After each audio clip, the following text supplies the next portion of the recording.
I match your couch though. Look at that. Nice. That's pretty sick. This is our Hill Electric softball jerseys. Oh man. Hill Boys. Episode 106, brother. Derek Stotler, my man.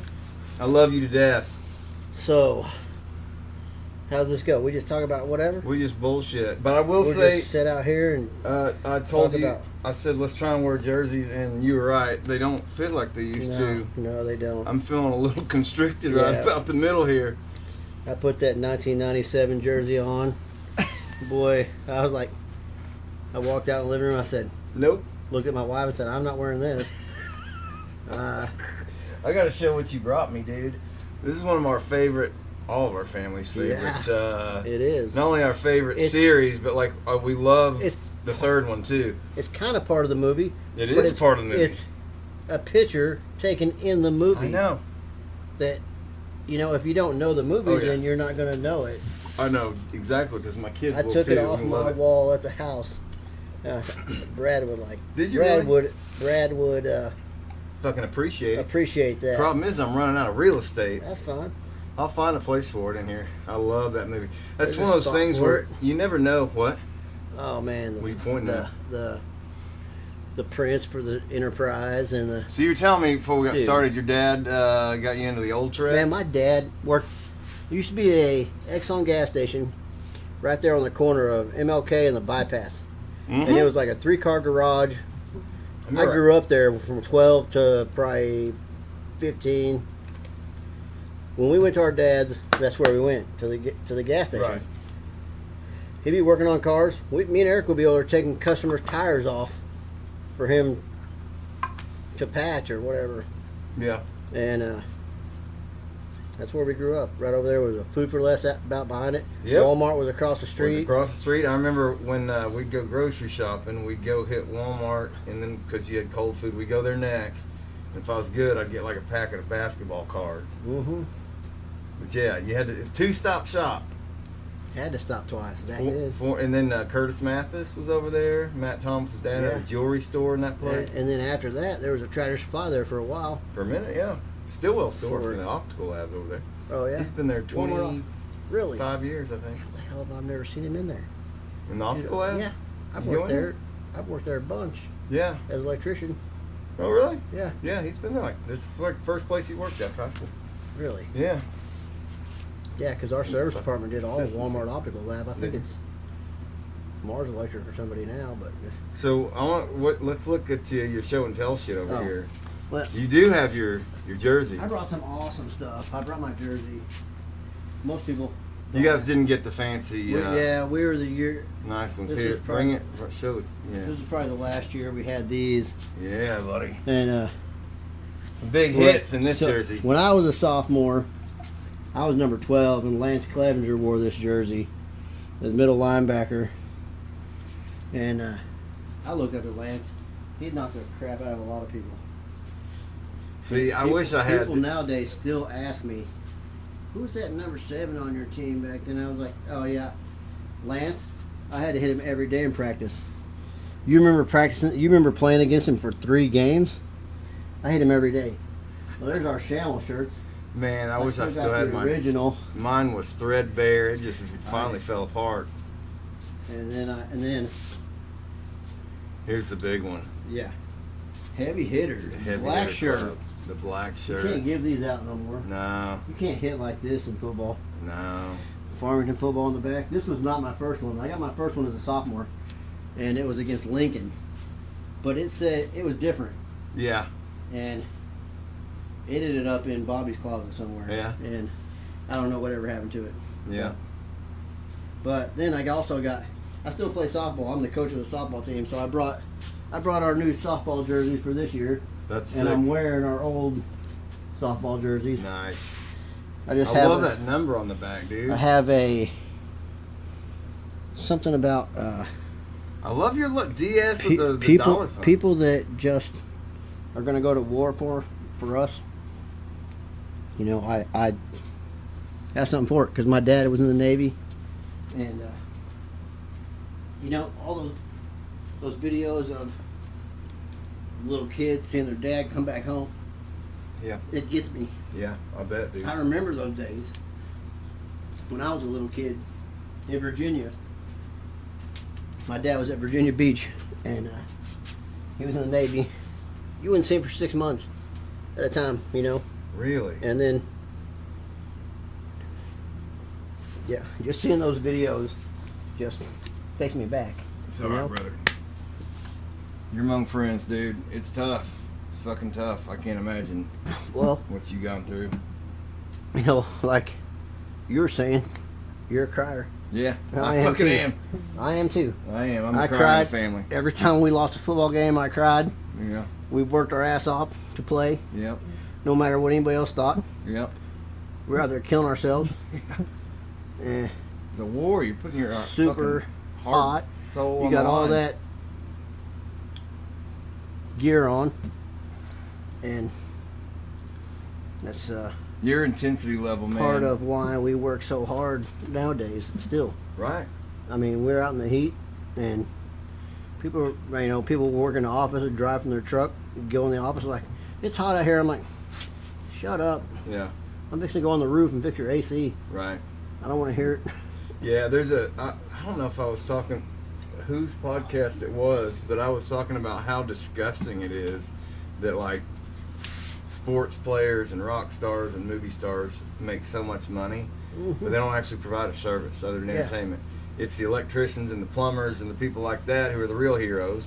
Fucking the military. Yep. The guys are putting their lives on the line. Military. They ain't getting paid like that. You know, And I'm not taking away. not just putting their lives on the line, taking away from their entire family Yes. for months and months at a time. Who else does that? I mean, it takes a certain level of commitment. Nobody does that. No. So when did you move to Farmington? Fourth grade. Fourth grade. So it would have been You graduated in 98? 90. I graduated 98. So fourth grade would have been God, 90 Somewhere around there. Okay. something, Fucking 89. Yeah, something. But it's when me and my brother always played football out of the yard. So in Navy housing, there was no sports Really? because there were no dads to take you to sports. It was just the mom who had to go Right. to work, and all the kids were assholes. Really? Yeah, because there were no dads around. Yeah. Dads come back every 6 months and beat your ass. Yeah. But for how long, you know, it's different when your mom spanks you and when your dad spanks Yeah, you. it's a different story. I mean, it's a different Yeah. kind of respect. Well, we had a long conversation, you and I, on the phone a couple weeks ago, talking about your dad, man, and what a powerful story that was. I mean, the kind of guy he was, and you were telling me about talking to some of his friends and Rick Owens. Rick's one of them, but you going to places and people talking about your dad. Yeah, I mean, I went history. 9 hours down to Texas one time for a race, and I'm walking past. I had my racing jacket on where I'd won a championship, and it said Derek Stotler. And some guy stopped me in line and said, "Hey, are you Paul's kid?" And I'm like, "Yeah." He's like, "Yeah, I love your dad." Yeah, he's like, "I've raced with him for years down here in Texas, and I'm 9 hours away from home. Somebody recognized my Yeah. name." Yeah, Like, that's a powerful legacy. what he said was, "Are you Superman's kid?" I was like, "Yeah." That was before my dad passed, Yeah. but that's what I get called a lot, Superman's kid. They call my dad Superman. You've been called a lot worse. I would definitely, yeah, for sure, for sure. Well, that's a powerful legacy, A man. bunch of guys that race in Texas, Arkansas, Oklahoma, Missouri, call my dad Superman, and it's an honor. It's a hell of a community, that bike. So They are, for I sure. grew up around dirt bikes until my dad broke his elbow, and then that was kind of the end of it. But I didn't get into it until Theo started riding. He's 9, he's just got his first Yeah, bike. that's awesome. Thank God for Rick, Yeah. I've known Rick. I got a picture of Rick holding me like the day I was born. Really? Yeah, him and my dad were in Man, first that's grade crazy. together. And so they've been friends their whole lives, and Rick's been, always a constant part of my life. And up until Durham Fest 1, I hadn't seen him just a ton. Yeah. And here we go, just in 2 short years, to going out and riding at Mill Creek and hosting Durham Fest 3 out there. You can be out there, right? Hell yeah. Fuck yeah, dude. they tried to make me work Sunday, and I was like, nope. It's Chick-fil-A work, so I work at Chick-fil-A a lot. But it's Sundays or night work Right. after 11 o'clock. So How is their chicken so goddamn good, dude? It's God's chicken. They make it. They It only is. give it to you 6 days a week, so it's Right. And actually, it is super fresh. Yeah. They batter it and do it all right then, and it's fresh. But put they've it also right got the in most efficient drive-through I've ever seen. Well, you know what? If you go in any other restaurant, like you go in KFC, there might be 3 people in there. Yeah. You go in Chick-fil-A, there's 27. Yeah. There are 27 So they people got in there manpower. working and kicking ass. Yeah. It is the most efficient thing I've ever seen. It is weird how the attitude changes at 10 o'clock at night. You're in there at 10 o'clock at night, and they're super nice. It's like, my pleasure, blah, blah, blah, blah. Yeah. 10 o'clock, closing time, and then they crank up the whatever music they listen to at that store. Yeah. Death rock or just doesn't just different stuff at different stores, you know. Mhm. It might be all Mexican. Yeah. Don't get me wrong for saying Mexican. If that offends you, then it's not me, it's you. I mean, it's a real word. It Describes it's a real group of people. you can call them Hispanic if that makes you feel better, but I've known a lot of Mexicans I've worked with in construction, and I love them. They're great people. Whether I call them Mexican, whether they're from Venezuela or wherever, Honduras. One of my best apprentices ever was a 60-year-old Honduran. That dude would work you under the table. Yeah. I'd have to tell him to quit. Hey, quit working so hard. Let's take a break. Yeah. He just had no quit in him. Hispanics are some of the most hardest working people I've ever been around, to be honest. Oh, they're awesome people. They are. They're good people. It's sad that, you bringing up, like, the people getting offended and shit, the Yeah. political correctness. I think that's dying down. Well, I feel like the tables are turned a little bit. The way I feel about political correctness is, as fucked up as politics are right now, politically correct is a shithead term. Like, I think it's garbage. That's a garbage term. Yeah. Politically correct, they're so fucked up they don't know what correct is. And you want me to be politically correct, but I'm not going to, because Well, I remember when John Fetterman got elected as senator, and everybody was bitching about him wearing a hoodie in the oh, Congress chambers. And I was like, this is the most corrupt building in the world, where the most fucking crimes go on, and you're worried about what some guy's that's wearing. what you're worried about? I'd much rather them dress the way they Are dress. you kidding me? You know what I mean? Like, wouldn't Yeah. you rather know what somebody's about instead of all these guys wearing a fucking suit? You know? I don't know. It's creepy Faking to me. it. Have you ever seen the Just a- movie American Psycho with Christian Bale? It's a bunch of these Wall Street dudes, and they're all psychopaths, and they all get each other confused for one another. Basically, one of them goes on a binge and fucking murders a bunch of hookers. But nobody can tell the difference between any of them because they all wear the same clothes, have the same business cards, you know?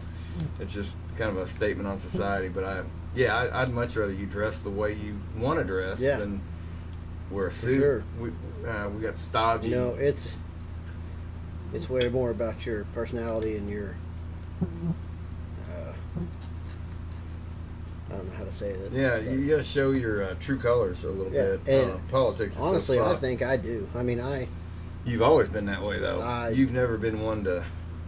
if I have to speak out, then it's actually something I'm passionate about or care about. Yeah. I mean, I'm pretty, like, even in football, I was a quiet leader, I think. I let my work speak for itself. But you taught me and Danny a lot. Danny and I talk about you guys a lot. I remember, you may not remember this one time. It was one of the most powerful things I've been taught, and I taught this to my son. But you were talking to me one time on the field about, you're not trying to tackle this guy. You're trying to get 20 yards behind him. You want to go through this motherfucker. Pick a point behind him and knock him down and go through him. And that was one of the things that stuck with me for years, and I passed that on to my son. And you taught me that on what used to be the game field. We were, when we used to do little that's scrimmages awesome to up there. hear. I mean, I still do the same thing today. If I know something and somebody calls me, the service guys, all the other service guys call me, and ask me about stuff about electrical, I tell them everything I know. Like, I don't hold back. There's no reason to hold back. If you know it, teach it, pass it forward. There's no reason to hold back and keep it to yourself just so maybe you look better to your employer or something. Politics within. I could give two shits what the office thinks about what I'm doing. The guys I work with are who I care about. Like, we're not in the same field. If you're sitting in an office in the AC, it's not the same thing as being out here in the field. No, it's not. On a 12-foot ladder or on a roof hooking up somebody's air conditioner. I mean, or working on generators, or I've branched out a lot just from being an electrician. Most electricians don't do network stuff. Most of them hardly ever do any generator stuff. And I've been to Generac school for three times for the last 6 years. And I'm a certified Generac tech now, but I just like learning new shit. Do you? As much as I hated school, I can't believe how much I like learning shit. Well, it's stuff you're interested in. Yeah, exactly. It's the same. It's like me. Like I hate learning certain things. The thing about school was I knew football, I knew track, and I knew baseball. Anything that happened at school other than that, didn't give a fuck. I did not give two fucks. Yeah. About that shit. No, I'm with you, dude. And you know what? Nowadays, like, I look back on it and thought, as much as these people lied about history, and how much they've lied about science, like, I'm glad I didn't give a shit about that stuff, because it's still changing to this day from what we learned back then. Well, that brings up an interesting topic. In the election, this last election, Trump went on 7 podcasts, which to me was very interesting because a lot of those guys were guys I listened to. Theo Vaughn. That was one awesome. of them. We went to the Theo Vaughn concert, not together, but we saw each other there. Yeah. What'd you think of the show? I loved it. I was laughing that my dude ass is off. legit, man. He's one of us. I was talking shit to the people in front of me. One of them had a Theo Vaughn mullet, and I was smacking it, like, just giving him shit, just talking. I like talking shit and giving people shit. If they get offended by it, well, that's on you. I'm still gonna say what I want, but it was funny. Great show. It was fun. I had a blast. I love Theo, and I love the fact that there's a few key moments when you look back over the last 5 years. I was terrified. I remember when Biden came out and said they were going to mandate vaccines. My wife did end up losing the job over it. Oh, shit. We almost did, depending on how the Supreme Court had ruled. But that was one of the most scary times in my life, where they were going to force everyone in the country to take an experimental... And it wasn't even a vaccine. They changed the definition of vaccine. It's gene therapy. It's oh, I don't even want to go down that road. But anyway, it was terrifying. And I remember when CNN went up against Joe Rogan and tried to say he was taking horse dewormer and painted his face green and all that shit. They overextended themselves thinking that they were bigger than he was, and it turns out that kind of broke the trust. That was the first, to me.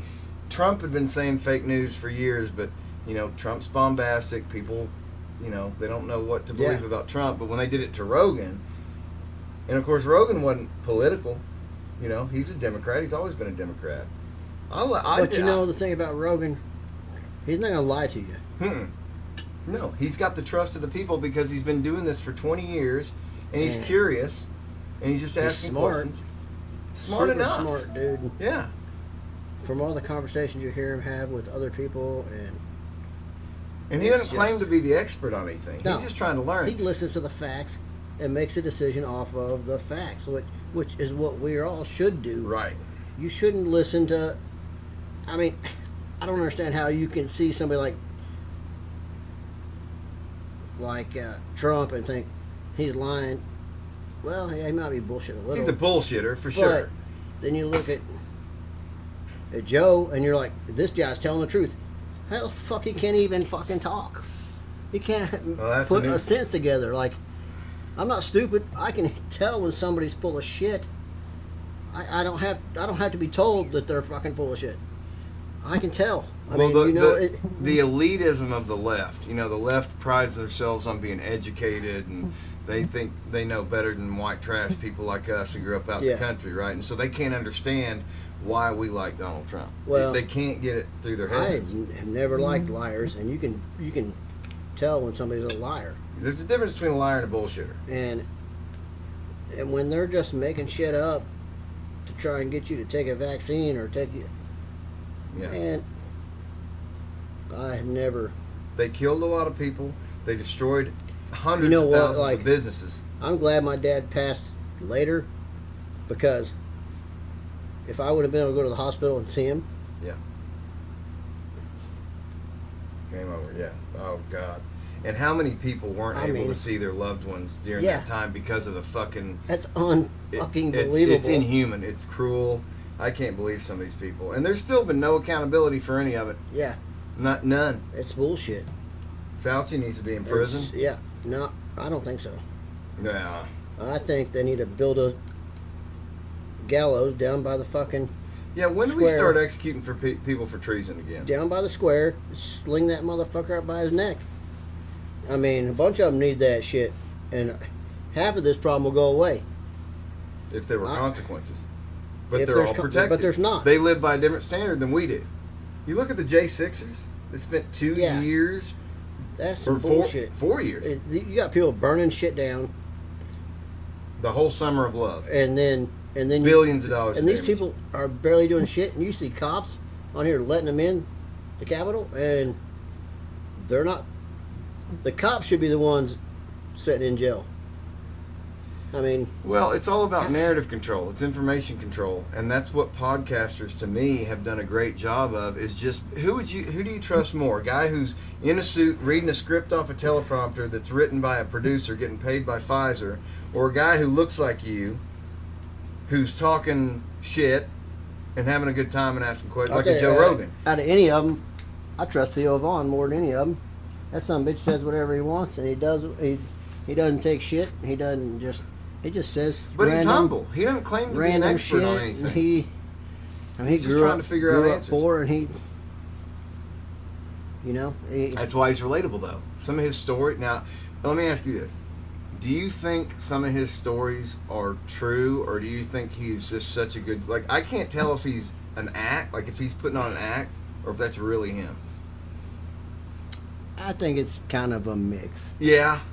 I think he's learned what to say, but I think a lot of it is real. What he's coming across as somebody who grew up doing it. I mean, some of his stories, some of his shit is crazy. I mean, are just having wild. to bury somebody's shit in the yard 200 times to be their friend. Did you hear the story where they had class pets? And they had the fish. Yeah. And he's like, the dude had the fish, and we're like, you gotta dip that bitch. You dip the fish. What are you doing? You're gonna kill him. Yeah, man. I love the podcasting world. I love that it's destroyed like the media narrative. Now, there's a lot of people that are like my parents' generation and above that still watch the CNN, the Fox, and stuff. But I feel like if you're like our age and under, news is such a lie. They're just such a lie. But it all makes sense now. They're trying to control the narrative and trying to control your viewpoint with it. And it all broke apart. And I credit a lot of that to Trump. I credit it to Is it weird that Rogan? we're talking and I'm not even paying attention to the camera? No, you shouldn't pay attention to it. I don't want to. I just have it for volume levels. I would rather sit here and levels. talk to you. Because sometimes, like Hassani was over there today. Yeah. And I had the mic set and I'm watching the levels. He's a real low talker. Oh. I usually am too. I don't know why I hadn't. No, you got good volume now. But I told him, I was like, I got to turn you up. You're a low talker. And he's like, yeah, I am.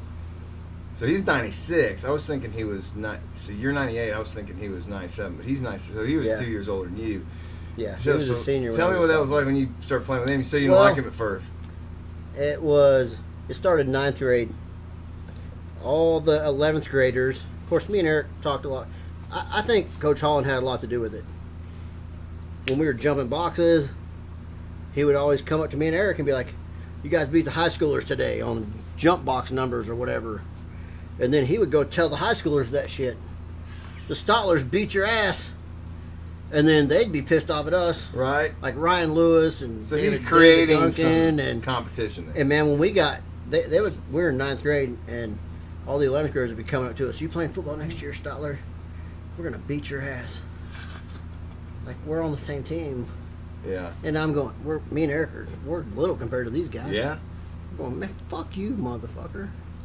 You're not gonna beat my ass. So we got a good drive from that. But then we also had to hit.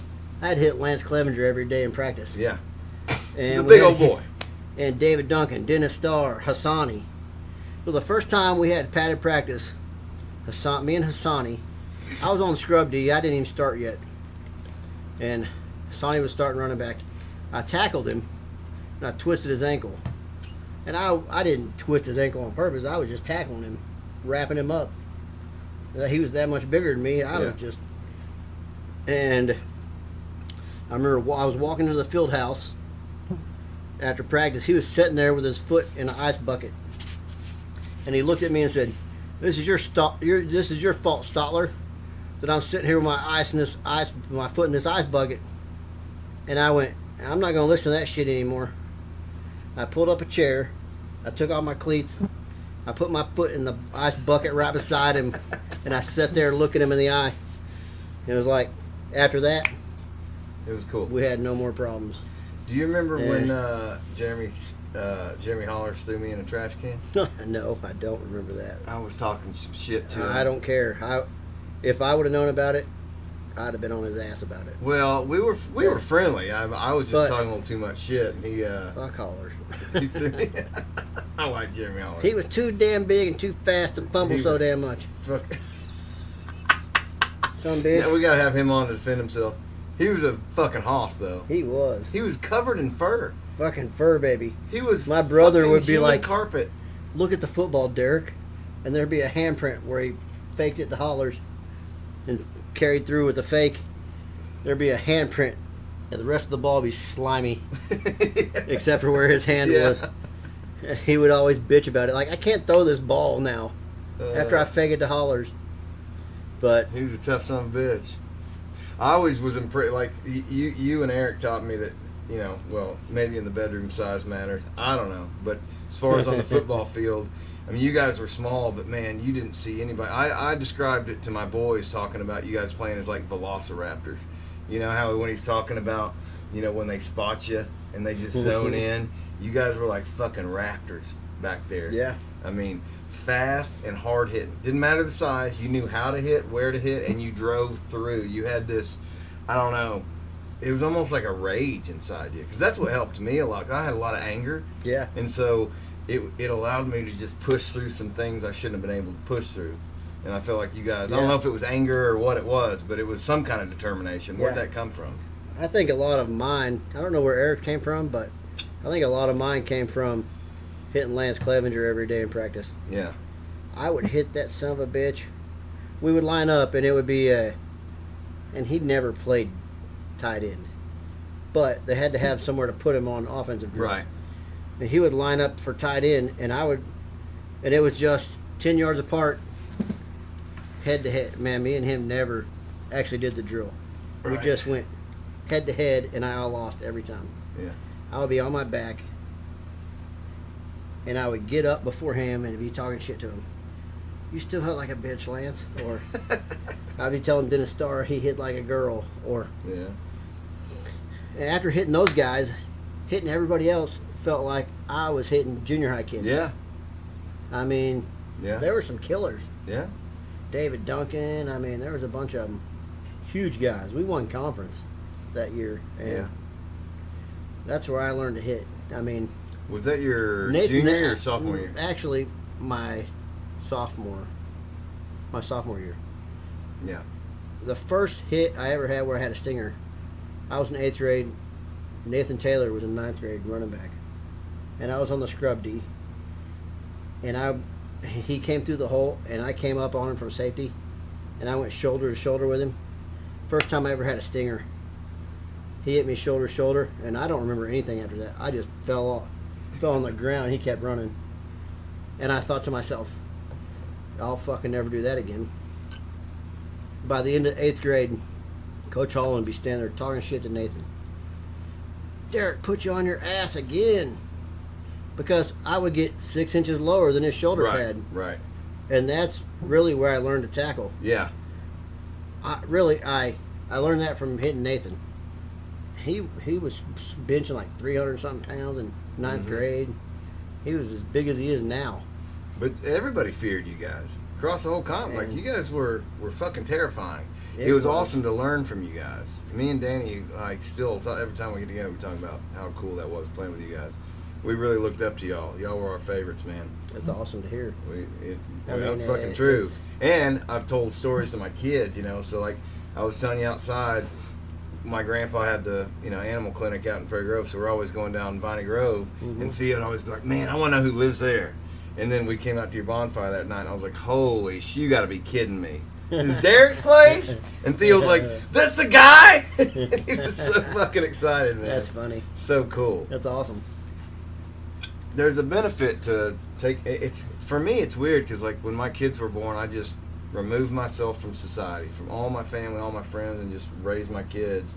And now that they're getting grown and older, it's like, well, now I want to integrate them and meet some of these people, and I want to get away from all the family drama, all the bullshit, Yeah. and not have that, because I had a lot of drama growing up with my family, and I didn't want that for my kids. So we kind of raised them a bit of a bubble. I mean, they still had friends, and they've got cousins, on their mom's side, but it's been cool doing the podcast and having them meet some of the people I grew up with that they've heard stories about. Like, this is the fucking guy. Well, the guy that it's just looking up to your peers, kind of. It's one of those things, like, it's the same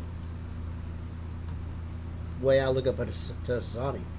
Yeah. I mean, I remember, I don't know who we were playing, but I remember I just happened to be standing in the old locker room across the street at halftime with him, and we both went to the bathroom, and he was pissing blood in the middle of a game from getting hit in the kidneys so many times, just because of his color, or But I tell you what, the worst I ever saw him get treated was when we played another black team from Lone Oak in the playoffs, and all you heard was the N-word, Uncle Tom. I mean, they talked so much shit to him, it was unbelievable. Well, but of course we're over there defending him. Yeah, he's your he's teammate. our brother, our teammate. Yeah, absolutely. He was fucking good too. I told him he didn't know this. I don't even think he fucking knew who I was growing up, because he's way older than me. Yeah, probably but not. But I did the same shit when I was that age, looking up to Jared Fraley. And guys that you didn't even I never even played with. Yeah. Me and Eric were from 7th, 8th, and 9th grade. We were the water boys on the high school team. Right. But we also played all the way through 7th, 8th, 9th grade. Yep. We got on the school bus on Thursday nights to go to games that we played in. We got on the school bus to go to games on Friday nights to do the water. To do water boy shit for the high school team. Yeah. I mean, we were at every game for years for Farmington, so I know a bunch of the players. Yeah. And the cheerleaders, and because you got to stand on the sidelines with the cheerleaders when you were the water boy. Hell yeah, that's a good connection. Awesome. Yeah. I don't know. When you get a chance to watch some of his podcasts, you have to, because I watched part of one. He had. Well, I'm talking about the Sonny one. I watched part of Sonny before I came over here. Oh, you did? Yeah. Man, dude. I didn't get to watch the whole thing, but well, it's long. It's like we got 3 hours into it, and then we had we had to stop because I had shit going on, and I was like, we got to do this again. Like, we got to finish this story, because we only got up to about 2000, 2001, and man, it was one of the most powerful stories I've ever heard. I just didn't realize. I was so naive, I'm thinking as a kid, looking at him as like the star running back. I was like, I wanted to be a Sonny Moss. Like, I had my NFL heroes too, but like, this guy was here. He was in Farmington, and I was like, that's what I want to do. Yeah. And I just had no idea. As a kid, you just don't even think about the shit he went through, and the shit that, like, the racism he went through in elementary school and all that stuff. I didn't know anything about that. I met him. I was 9th grade. He was 11th. I think the first time I met him was in the old gym, and I called him the N-word. I don't remember what we were doing. We were playing some kind of game, and he picked the ball and threw it at my brother. And I called him the N-word, and me and him got in a fucking fight right there. Like, he was talking about getting in so many fights and shit. Yeah. And that's why. But I totally love the dude now. I mean, yeah, we got past all that shit and became brothers. I mean, it's a weird situation. I mean, I say weird. It's not weird. It's normal. That's what you do when you play football with somebody and you see how much they care and how much they. Well, to be fair, growing up in Farmington, there weren't any black people. Yeah, oh yeah. We didn't have any black people here. And he was one of the only ones in the school. I only remember 2 or 3 in the entirety going to school there. As shitty as our relationship started, that's how good it is now. I mean, yeah. I mean, I was just blown away by his story. I hope he'll finish the podcast because it's powerful. yeah, he should. But I was just proud of him for talking about some of that shit because, I mean, that's stuff I wouldn't I had into. Just the shit I heard before I came over here. I had no idea how much shit he went through. No, me neither. And that's what's so funny about it is you think, because when I was a kid, I was like, this guy's got it made. You know, you don't know what, you don't know all this shit and where he came. I didn't even know he lived in Colorado or any of that stuff. Yeah. In fact, I never even talked to the guy because I was so much younger. I younger. didn't know that shit until today. Yeah. I mean, because I was 4 years younger than him, so I didn't ever actually play with him. Yeah. 96, 2000. Yeah. So I just looked up to him, but I just never. And Desiree was a beautiful young lady. I mean. Yeah, that's sad. Just a bright spirit, and that's sad. I didn't know her much sad deal. very well either, but yeah, I was around her a little bit, but not much. I mean, I was around the football players a lot more. But that town has just changed so much. It's a little sad to me when you think about it. The population. I mean, seems like what Farmington. Prairie Grove is what Farmington used to be. Yeah. And still hometown, still kind of. Still got a lot of subdivisions, but it still has that hometown, it does. Homegrown vibe. Go down to one stop, and there's no Cardinal Corner anymore. There's no.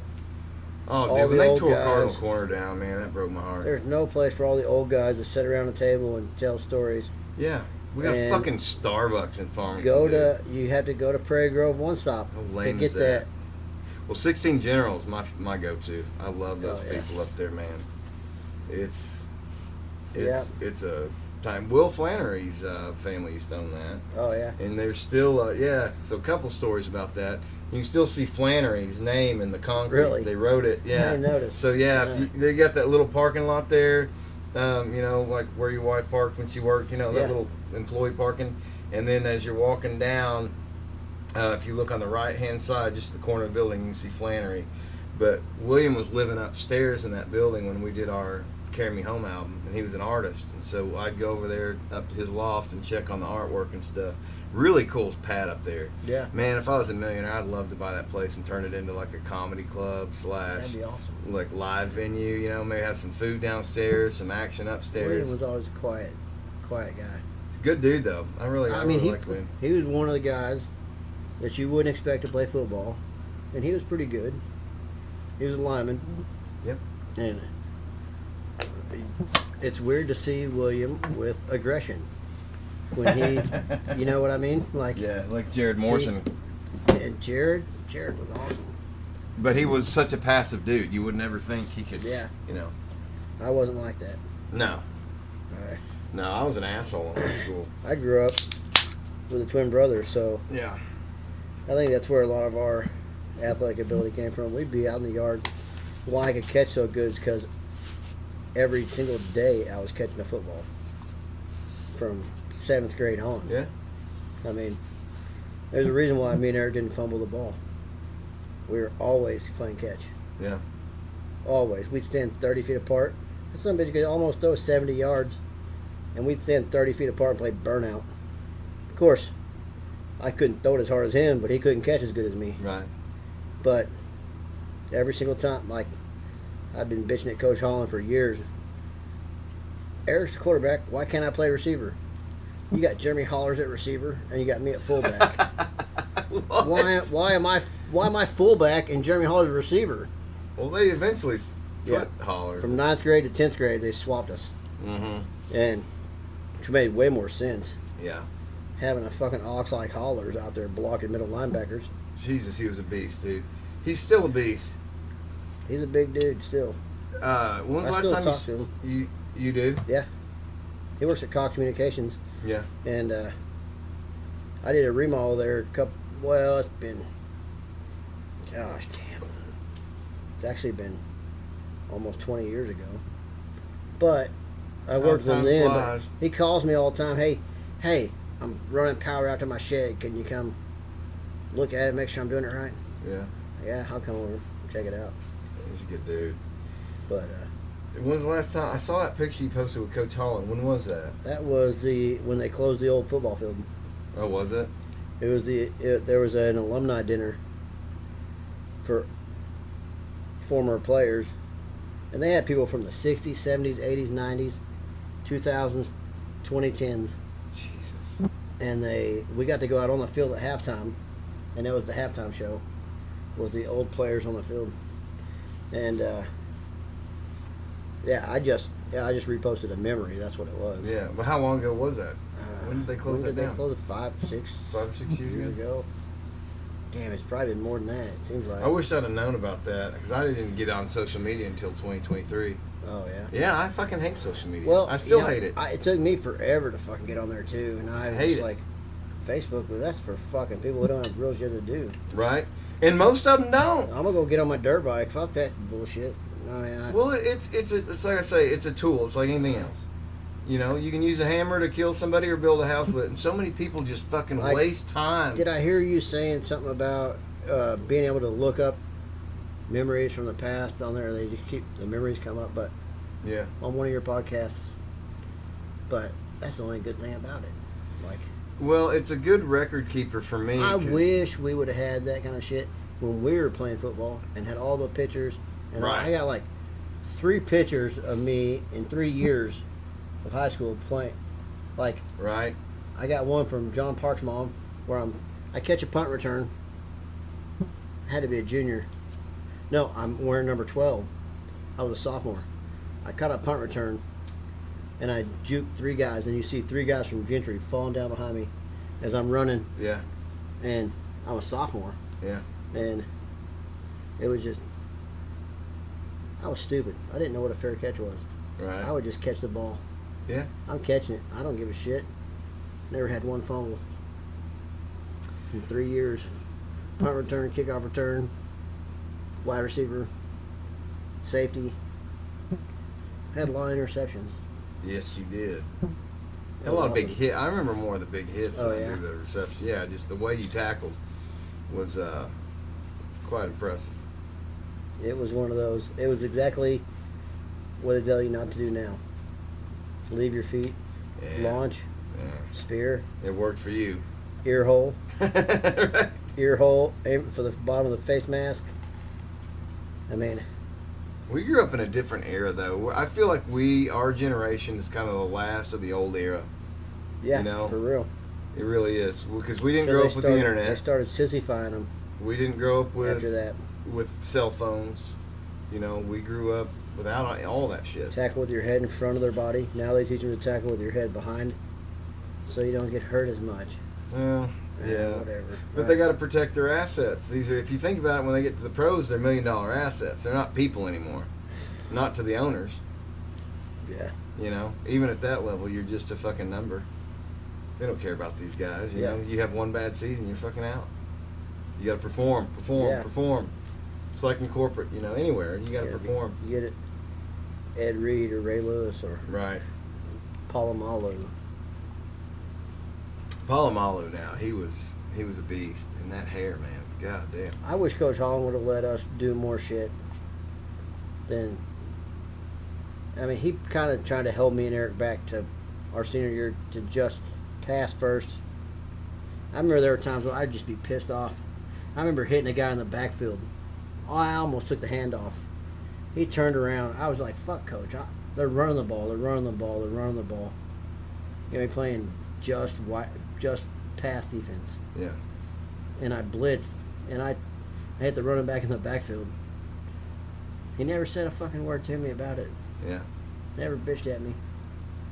I wish I would have just done more shit like that, like Palomalu would do. Like, just Right. Just wing it. it was Some of his timing. Instinct. Yeah, instinct. A lot of it was instinct. We watched him do the same play so many times. Yeah, you finally know what's going on. I'd love to get Coach Holland on. I think me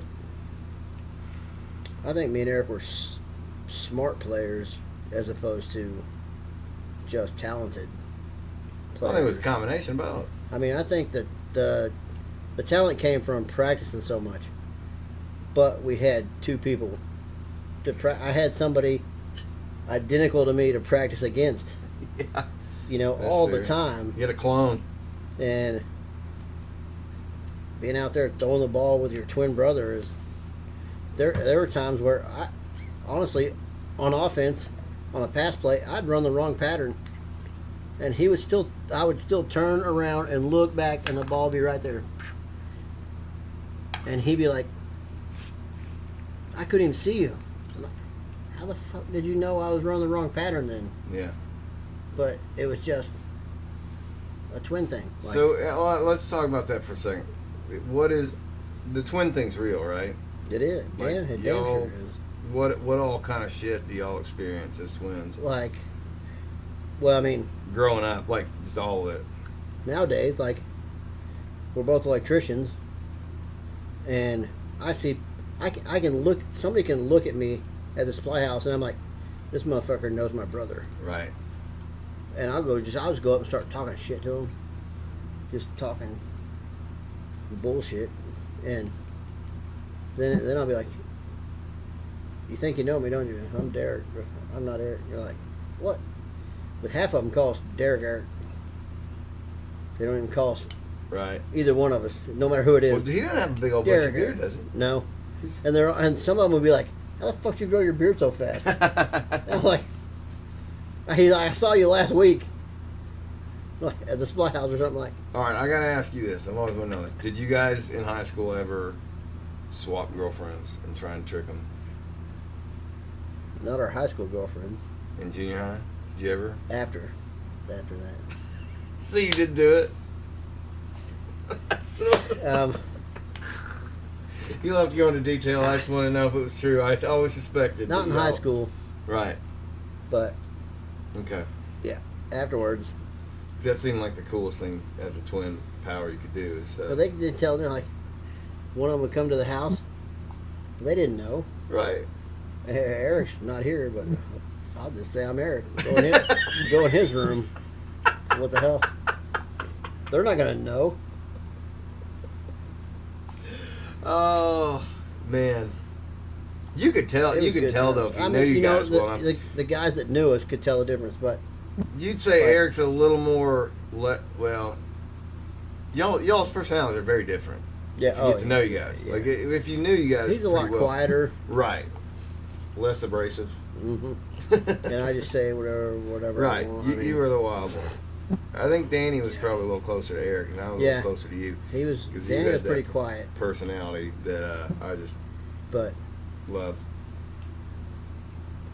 And it was awesome. If our line would have been worth a shit, we'd have had an awesome team.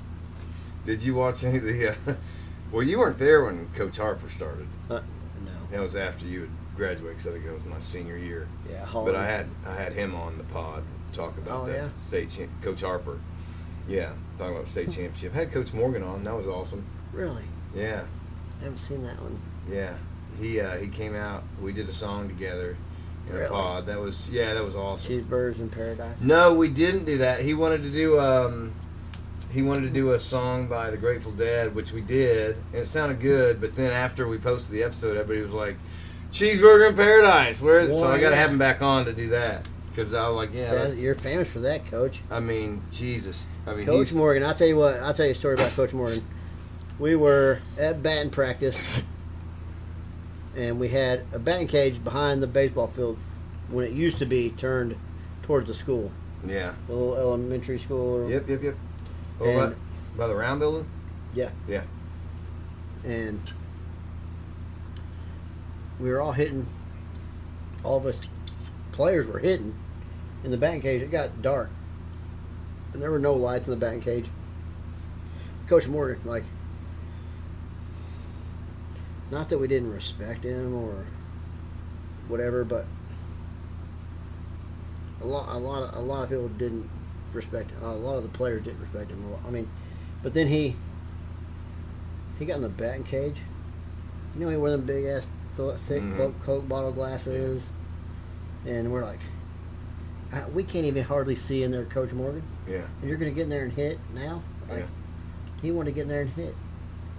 That son of a bitch would crush the ball. Was he? It was unfucking believable.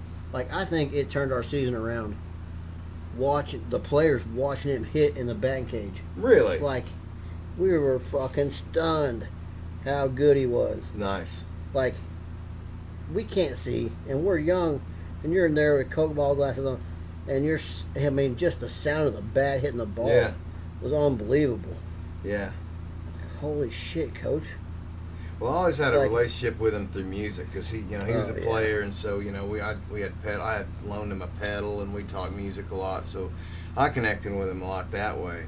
But my favorite story was one time it was when Wetzel was quarterback, and he was dropping back to show him something, and he trips and he falls, and he gets up and he grabs the grass and rips this whole patch of grass out and throws it. And he goes, "Ain't anybody gonna trip on that patch of grass anymore."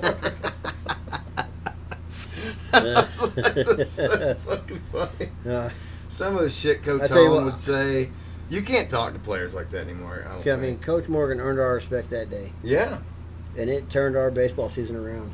Well, I respected the shit out of Coach Morgan, just as a human being. We didn't have the same kind of relationship with him. Yeah, no, obviously, but I had a different kind of relationship with him. But some of the stuff Coach Holland used to say and the way they talked to us, you'd call it abuse now, but it wasn't. They were just trying to motivate you and try and toughen you up. Yeah. They cared about us, but if you do that nowadays, you'd be in trouble. You'd be fired. You'd be fired immediately. Not just in trouble, you'd be fired. But it toughened us up, and I think there's something about growing up in that era to where words just don't bother us as much as these pussy pansies who are growing up now today whose parents protect. I see people literally at the park. My kids will be out there climbing on shit. There's a whole story. My wife got in a child endangerment charge for letting the fucking Walter climb on this pavilion in Springdale. And anyway, got it dropped. There was no fucking sign. It's like he does crazier shit at home than this. How you charge me? Anyway, but I see parents literally walking like this around their 3-4-year-old kids, like shielding them. It's like you need to let that what are you doing? Let them skin their knees. Parent, let them. Yeah, and I mean let them fall over. I will say it's been tough as a dirt biking dad to see Theo fucking go his body going places it shouldn't go. But I'm not going to tell him. The only thing you can do to him is boots, knee pads, gloves, helmet. Let him go. Well, the problem was that day, it was out in Mill Creek, and he was just riding around Rick's yard and just had a helmet on.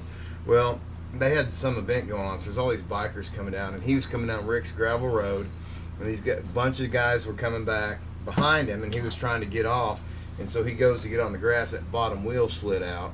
He was right in front of me, and he goes up underneath that bike. Yeah. God damn it. So it's hard to watch as a parent, but that shit's going to happen. Well, the thing about dirt bikes is you got to look at it like, am I going to let my son go play football with no shoulder pads? No. Right. Are you going to let him go? I see people, no helmets, all the fucking time. Little kids with no gloves. The kids are the worst about gloves. But when you hit the ground with no gloves, you fuck your hands up. Absolutely. No helmet, which I've always loved. I love being in my helmet. Something about playing football and playing baseball and riding dirt bikes since I was young. That's my safe space. That helmet kind of changes your identity. It kind of puts you into street bikes, no matter what. Into Superman phase, if you will. I always. And you know what? And that's where I learned it. I remember one time we were at Bob Kidd motocross track where I learned to ride dirt bikes. Was that on Prairie Grove? Yeah. It's gone now. It's gone now. Yeah. But that was around. You could probably still drive by and see it in the field. Yeah, I remember Dad racing there, or at least riding there. My dad was probably 30, 32. Him and my mom got divorced. We started racing dirt bikes. How old were you when they got divorced? 12. And then my dad, we didn't race dirt bikes before that.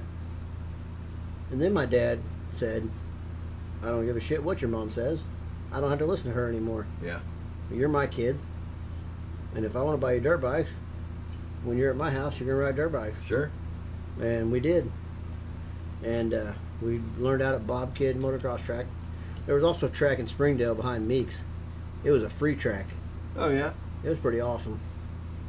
But we go ride dirt bikes. I remember I was at Bob Kidd one time. I was on a little Honda XR80. And I wasn't on the track. I was just riding around the outside of the track on this little trail. And I remember my dad saw me. He was on the track riding, jumping, all that. He saw me with no helmet on. And he went into the truck and parked his bike. And as soon as I pulled up on my bike, he knocked the shit out of me. Just knocked me on the ground. Said, how'd that feel? And I went, Not good. He said, well, how do you think it's going to feel if you wreck that bike with no helmet on? And I've never ridden a bike. Never. I like having my helmet on. It was a tough lesson. It But was- dads were tougher back then. They didn't It want you to was. fail. It was. Now it's like, son, would you please wear your helmet? You know, it's like you got to beg them to do that shit. I will say though, with Theo, like, there's something about little kids who like the gear. They want to look, you know, they want to look like they're heroes. They Yeah. want to look that part. So he's all about putting that shit on. This particular instance, he was just kind of going around the yard. He wasn't really riding, and it just kind of happened to fuck up. But he likes getting all that gear on. The You know, it time you- makes him feel like a superhero. The time you don't put your shit on is the time you get fucked up. Yeah, it is always. Every time. Knee braces.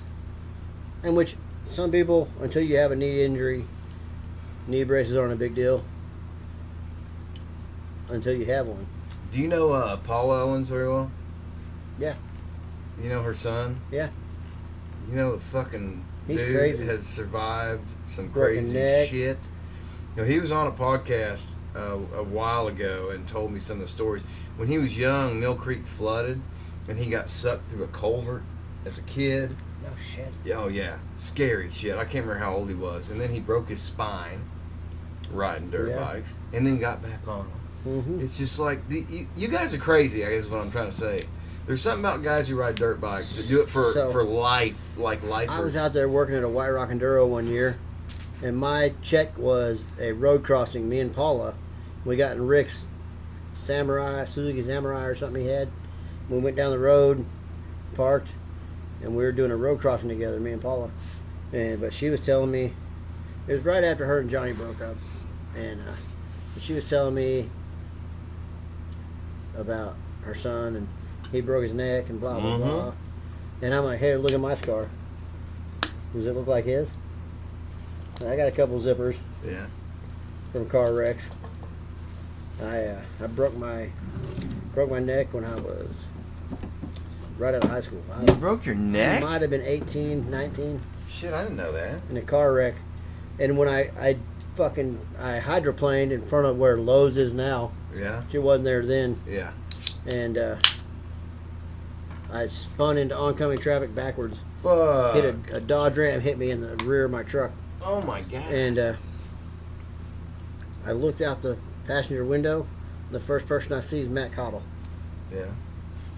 And my windows were broke out, and I'm climbing out the passenger window because I can't open the doors.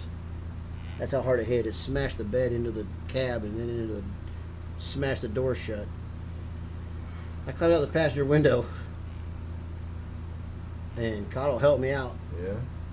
Yeah. I just remember passing out on the sidewalk, Fuck. bleeding. I'm bleeding out the side of my head. It went out the back window and broke the sliding glass. And I got a big ass scar right here, big scar on my neck, right here where the seat spring hit so hard it poked through the seat and stabbed me in the ribs. And then I got one right here where they took a bone out of my hip and put in my neck. I got metal plates and screws in my neck, and I still ride dirt bikes. That's the thing about them. Yeah. There's something about people who do it that just what is it? Is it just no fear? Is it? Yeah, I mean, well, when I go ride, Because I'm a pussy when I get on dirt. I like a four wheeler. I grew up on four wheelers. I feel safe on four wheels. Well, I'll do some crazy shit on a that's the four thing. wheeler. You feel safe, But I know how to control and them. I feel safe on a dirt bike. Because you're experienced. I've learned how to let up when I know I'm gonna do something Right. shitty, or You know how to navigate you see it. these guys all the time. They're going up a hill, and they don't let off. They keep going. Like, you can feel that your momentum's slowing down. You're not gonna make it. Yeah. Don't whiskey throttle it and Yes. just let off. Play it smart. You can back right down into the fucking woods and go right back downhill. Try it again.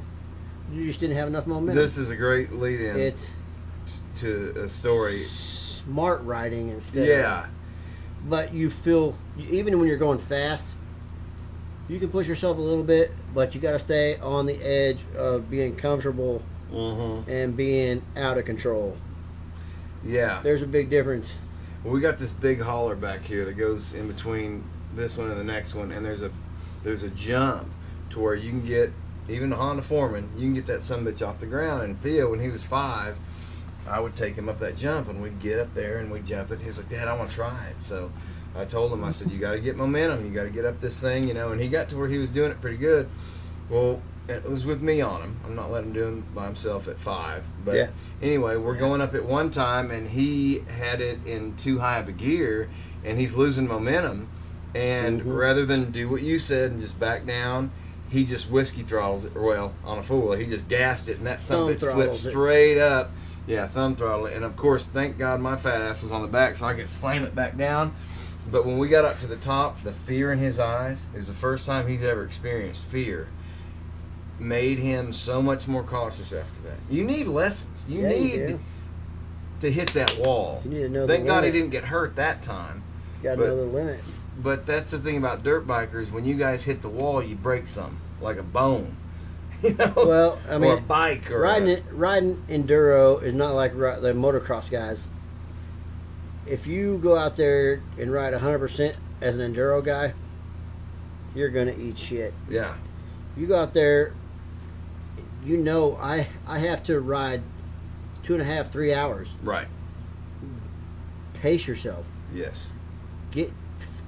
Feel the flow. What do you enjoy more? Woods. Enduro? Yeah. It's more of a challenge. I mean, the motocross guys, what's weird is they have pretty bikes and they hurt themselves more.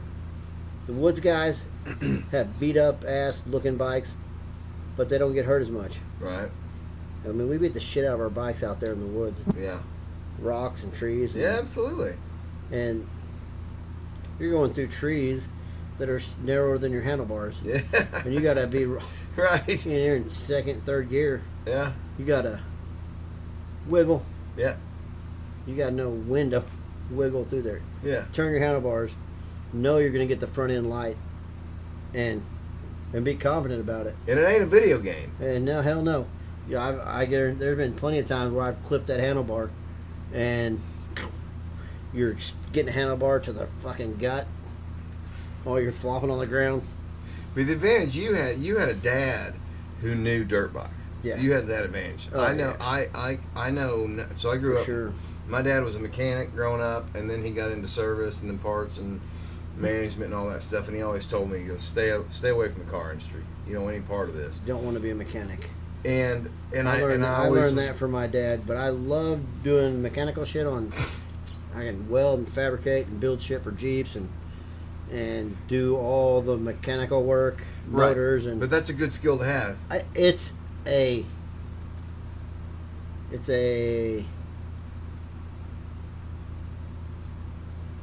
I like doing it. I mean, it's if I did it all the time, which I saw my dad do, he got to where he hated it. Yeah, I can see And that. so But it's still good knowledge to have. Like I don't know anything about a fucking car. My car breaks down. I can work on all kinds of shit, but I also, that's why I'm good at being an electrician and a generator tech.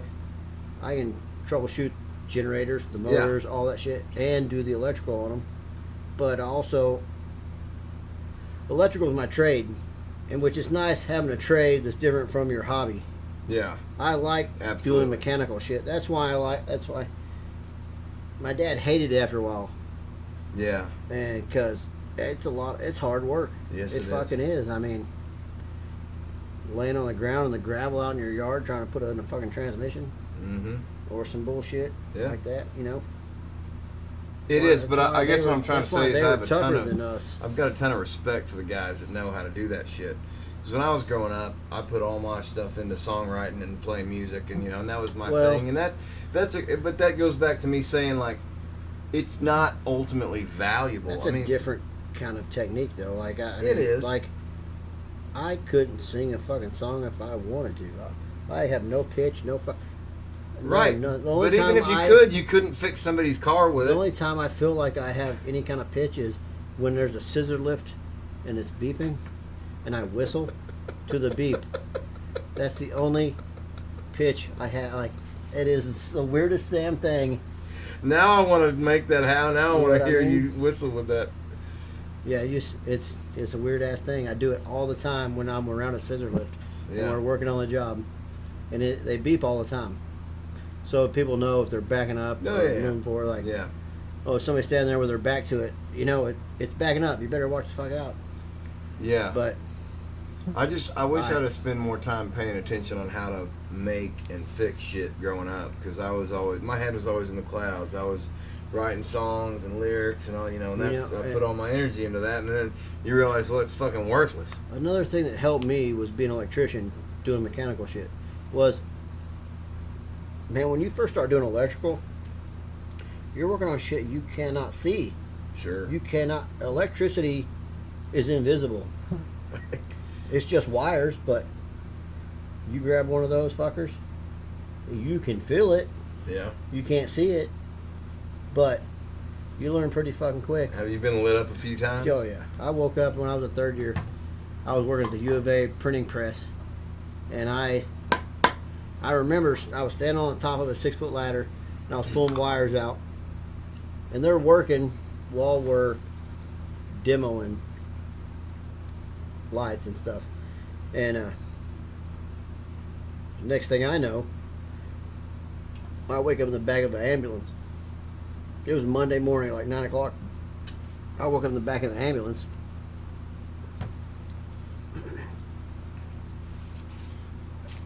And that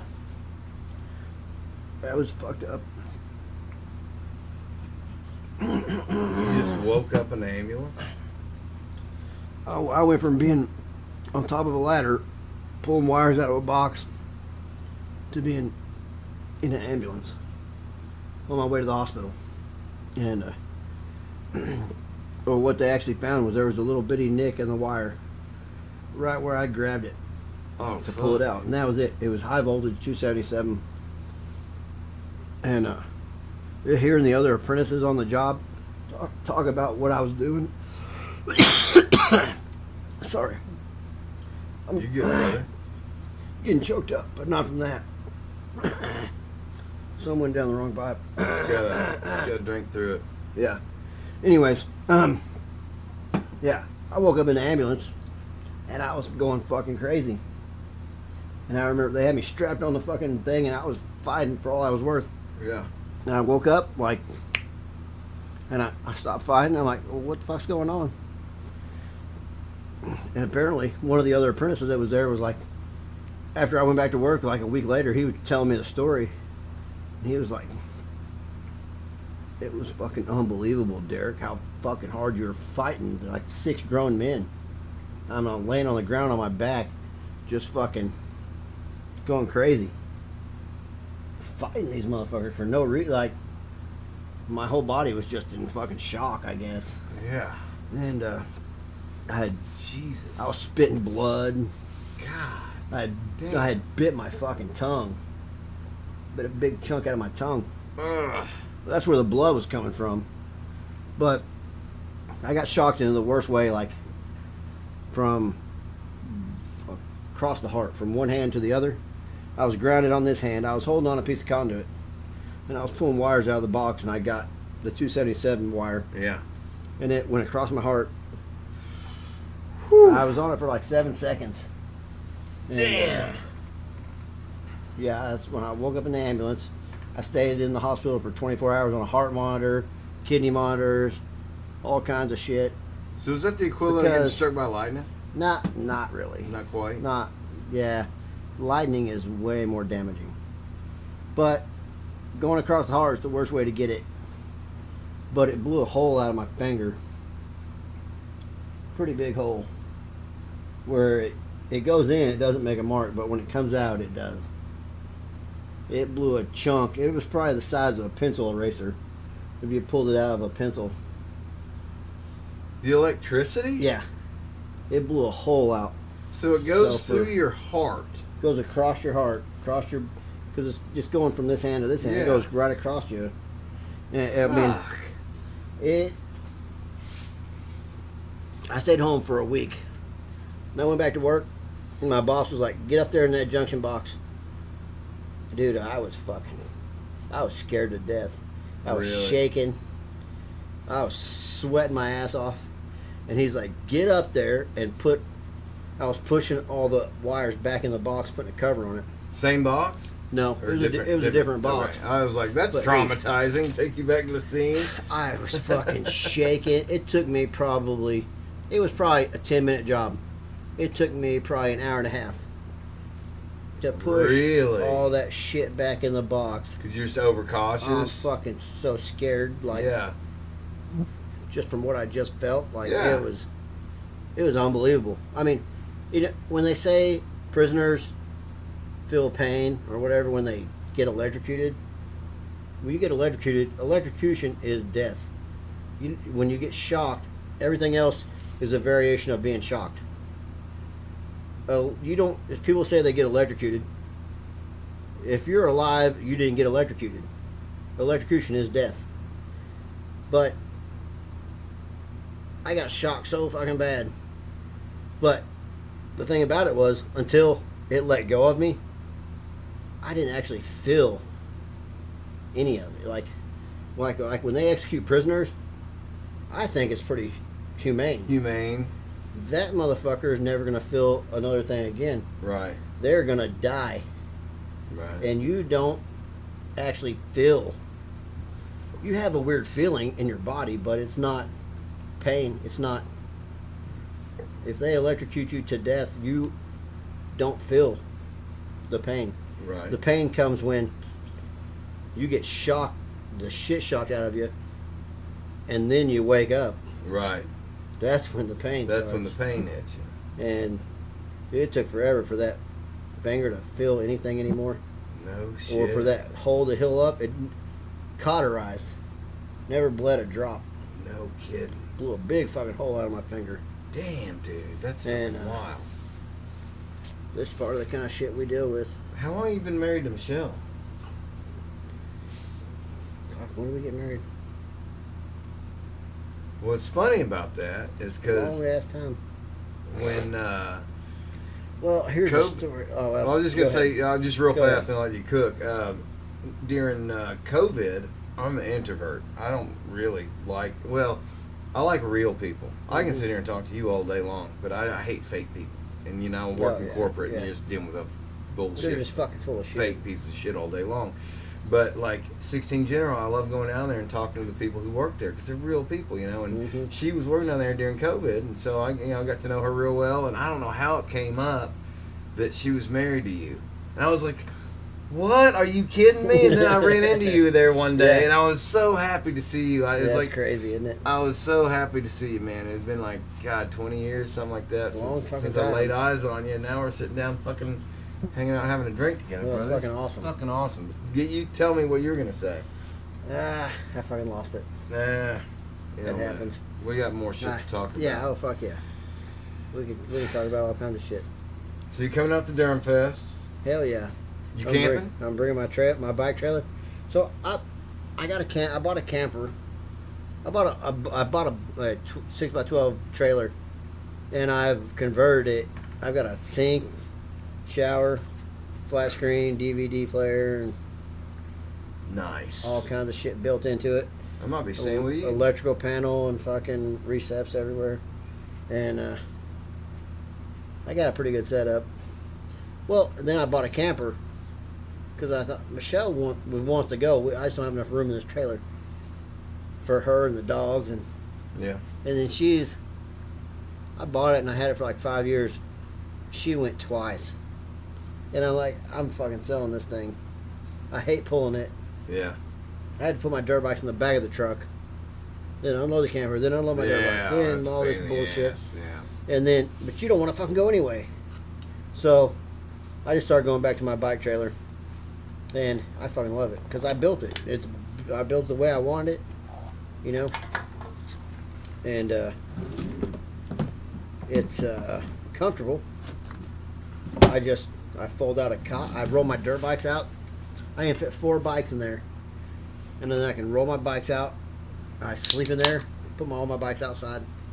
It's got AC, heat. I mean, it's some bitch comfortable. I need to get you and Theo together, man. Y'all hang out at Drum Fest, I'm sure. Oh, yeah. He's taking his bike out. Oh yeah, I'm taking. We're going out. I'm going Friday night. Are you going out Friday Yeah. night? I may stay out Friday night. I know I'll be there Friday a lot. I don't know if I'll probably stay Friday. We'll see. But I'll definitely be there all day Saturday. But yeah, Theo's gonna be out there, so that'd be cool if you and him could ride together. That'd be Hell yeah. really special for me. Just, That'd be cool. I ain't riding with you, but I'm a pussy, dude.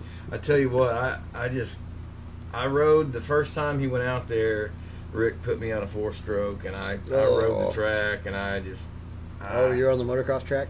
Yeah, and Okay. I rode it, around. I was just like, I just felt so awkward because I grew up. I mean, I think we had little Honda 80s growing up, Yeah. at my grandpa's place, and just Yeah. like an we did some crazy stuff. XR80s. Me and Matt Odom Shit. used to just go up the craziest shit on 4-wheelers, and even as crazy as it was, I just felt safe and in control. But you get me on that bike, and I'm fucked. Well, I just don't have that knowledge. It's it's the same way I feel when I'm on a 4-wheeler. Really? And I'm not shitting you. I can get on a 4-wheeler, a 660 Raptor or some shit like that. It's Yeah. super fucking fast. Yeah. And I feel out of fucking control. Yeah. I don't feel like I can turn or stop. Isn't that wild? It feels like it'll haul ass, but I can't stop or turn, Right. and I'm uncomfortable. Because you're just not as familiar with the movements. Well, anytime I'm in a fucking situation where I can't stop on my dirt bike, I can at least lean that motherfucker Right. over. You Even feel if like I you have have to lay more it down. control. Even if I lay it down, Yeah. I'm great at controlled crashes. If I know I'm fixing to fuck up and make it worse, I'm great at calming the situation down on a dirt bike. But on a fucking 4-wheeler, man, I cannot fucking do it. It is the weirdest shit. So it's just a matter of what you're comfortable with. Yeah, oh yeah, for sure. Because I feel like a pussy on a dirt bike, but I can hang all day on a 4-wheeler. It's just what you're used to, I guess. Yeah. I just had. I never remember riding a 4-wheeler ever until I was in my 20s probably. Really? Never on a 4-wheeler ever. See, I've been on 4 since I was 5 years old. On the front bumper of my Uncle Rick's 4-wheeler, Mojave 250. He's a mechanic at Hug and Hall. Been there for like 48 years. Damn, that's a And- good run. Every single person I've ever talked to knows him. And they call him Tank. He took second in the Arkansas State weightlifting championship in like '85. No, maybe it was earlier than that. Anyways, he went to Rogers, played football. Rogers Mounties. Yeah. So I got a little bit of a lineage of football players in my family. Tim Nelson played at Springdale, and he was starting high school player in 9th grade. And my Uncle Rick was a lineman. Well, then me and Eric, my dad never really played football at all. Really? Yeah, weird. He was That always is interesting. Motorhead. Well, you went to school with Coach Eads, or with Principal Eads, when he was our principal. He coached my dad and Rick. Really? He was their football Coach Eads to them. Huh. They've told me some stories about him as their head coach. But yeah, of course, I always knew him as our principal or whatever. But yeah, Man, I always liked Osmus was my coach. Osmus was the wide receiver, Yep. secondary coach. So I hardly ever saw Coach Holland. Osmus was my coach the whole time. Yeah. And I remember him chewing my ass one time. I was playing outside linebacker on the scrub defense in 10th grade. And Lance Clevenger comes across from tight end right in front of the linebackers and he dives for a ball, and he catches it, but he's going to hit the ground. He's down. It's high school. Yeah. It's not like it was NFL. Right. Coach Osmond chewed my ass for not hitting him, and then he was bitching at me. I'm trying to get your ass to start on the high school team, and you're gonna do this kind of shit. And I'm like, there was no benefit to hitting him, except for I was gonna get crushed. Right. He's diving at a 45-degree angle. How tall was Lance? What? He was big son of a bitch. Fuck yeah, he was. Him and Dennis Starr were two all of the you biggest saw son of was bitches. blood. When he would come on the sidelines, all you saw was blood coming down his head. He would have to put the stuff we put on our blisters. Yeah. He would have to put on his head when he put his helmet on, or tape it up, because he would hit so hard, his helmet would indent into his forehead, and he would bleed. Jesus. And I remember people talking about, hey, 20 years later, like, hey, you remember Lance Clevenger? Oh, you went to Farmington? I played football. You played football at Farmington? I'm like, fuck yeah, I know. Like, you remember Lance Clevenger? I hit him every fucking day in practice for an entire year. Yeah, I remember him. That motherfucker. So Lance. He's in a Sonny's class, right? Yeah. 96. Let me tell you a story about Lance. That son of a bitch. I don't know what it was about the seniors wanting to kill me and Eric. But Lance, I would see him over there counting. He would be on the other side of me every time counting. And then he would move back. He'd put juniors and sophomores in front of him so he could line up against me at wide receiver drills. And then me and him would just go head to head. I never beat him. Never one time. I remember one time on kickoff team or kickoff return, I don't remember what I was on. I think we were on kickoff return and Lance was on kickoff team. He come downfield and I fucking nailed him. And then he one time out of an entire year, he was like, "Hey Stotler, you kind of rang my bell that time." And I'm going, "Holy shit!" Yeah. You rang Lance Clevenger's fucking bell. One, Yeah. a little, fucking awesome. That's a fucking win. Because by the time you were a senior, though, you were a legend. Because that's when me and Danny started playing. Because we were sophomores when you and Eric were seniors. So you had already gone through all that shit. yeah, And y'all were just That's fucking why. goats. that's Y'all why. were the best in the conference. That's why we were so fucking good. I mean, Because you were fucking going up against guys like that. those motherfuckers were killers. Yeah. Well, do you know a lot of the guys that played on the championship team? That old Coach Holland coached? Do you know any of those guys? Like Floyd Shelley. Big or- Holland. Oh yeah. Yeah. They had their fucking picture on the wall down there at that Damien's Pizza, and I remember seeing it. And then I went to Beth Lewis's dad's house and I worked on his generator, and I was just talking to him like, "Motherfucker, I had no idea you played on the state championship team. I saw your picture at the fucking Yeah. Damien's Pizza down there." And then I messaged Beth or something on Facebook. And then I was like, "Did you know there's a picture of your dad down there at Damien's Pizza?" Yeah. She's like, "I had no idea." Like, that's cool as shit. You talk about some tough son of bitches. Fuck yeah. Well, I heard about He's it. like this tall. Well, I heard about it from the perspective of the Prairie Grove guys who played them. Oh, So my really? dad was played. My dad That's was awesome. in that same class, but played for Prairie Grove. Him and Rick. Yeah. And so they would tell stories. I think it's on either Dad came on with Mark Silva and Rick, Really? and then Rick's come on. Oh, by I saw himself. there was a group of them, and Rick. haven't listened to that one yet, but Yeah, so Dad, Mark, and Rick came on all together because those three have been, Mark and Rick kind of been like uncles to me growing up. Oh, Dad's been, friends with yeah. him And since. the crazy part is, I hate to interrupt you. No. That I've known Rick that damn long, and you known him that Yeah. long, and Isn't that wild? yeah, I didn't know y'all even knew each other. I didn't even know your dad raced. Until the Yeah. conversation we had. That was I felt like we had a really powerful phone call a couple weeks ago. Man, it was a good talk. Yeah, it was. It's one of those good dude talks where you just Mhm. fucking get shit out in the open. Yeah. Talk For about how sure. you're feeling about your dad and everything. Because, man, there ain't nothing tougher. I've lost all my grandparents, but, you know, I got my parents, but I can't imagine what it was like for you, man. And what it's still like for you, because it hadn't been that long. Yeah. How long's it been? 2 months, it'll be a year. Yeah. September 20th, it'll be a year. But Yeah. it does not feel, it feels like yesterday. Yeah. Yeah, it's fresh and it burns.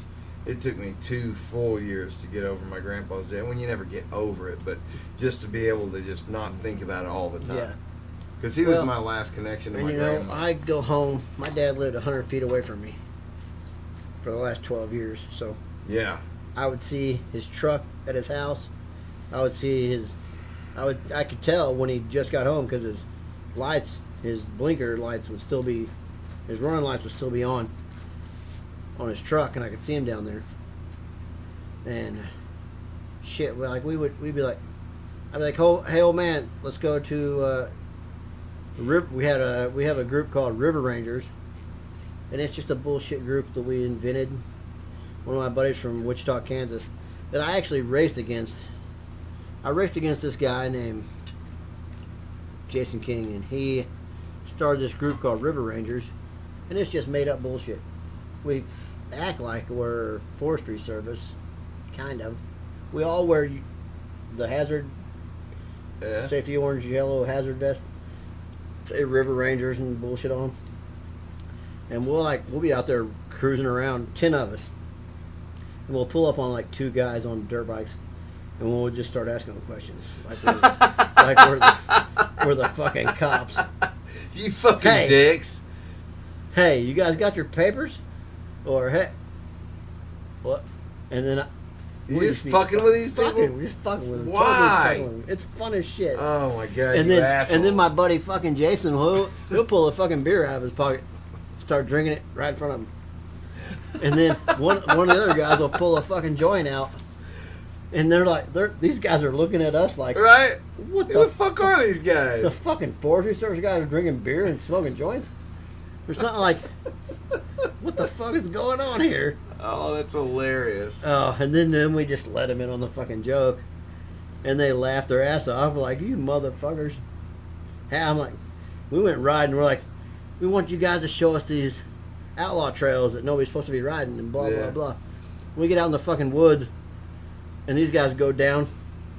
There's this fucking section where it's like a little valley, and it looks like some kind of, like it's like a cave that circles around this area where it looks like something might have happened down there, you know, fire pit or some kind of fucking.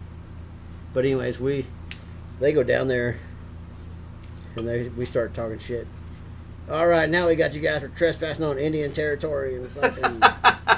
I'm walking around and I'm just fucking Indian. My fucking buddies are talking shit to them down there. Full of shit. And then I'm walking around. I'm taking pictures of the VIN numbers on their bikes. Wow. And they got their bikes all parked up there, and we're just fucking with them. And they come back out there like, well, like, yeah, we're just fucking with you. Have you ever been down to Mexico riding? No, I haven't. You know, Rick does that every fucking year. He does. I got one of the bikes that he took down there. Yeah? An 02 KTM 400.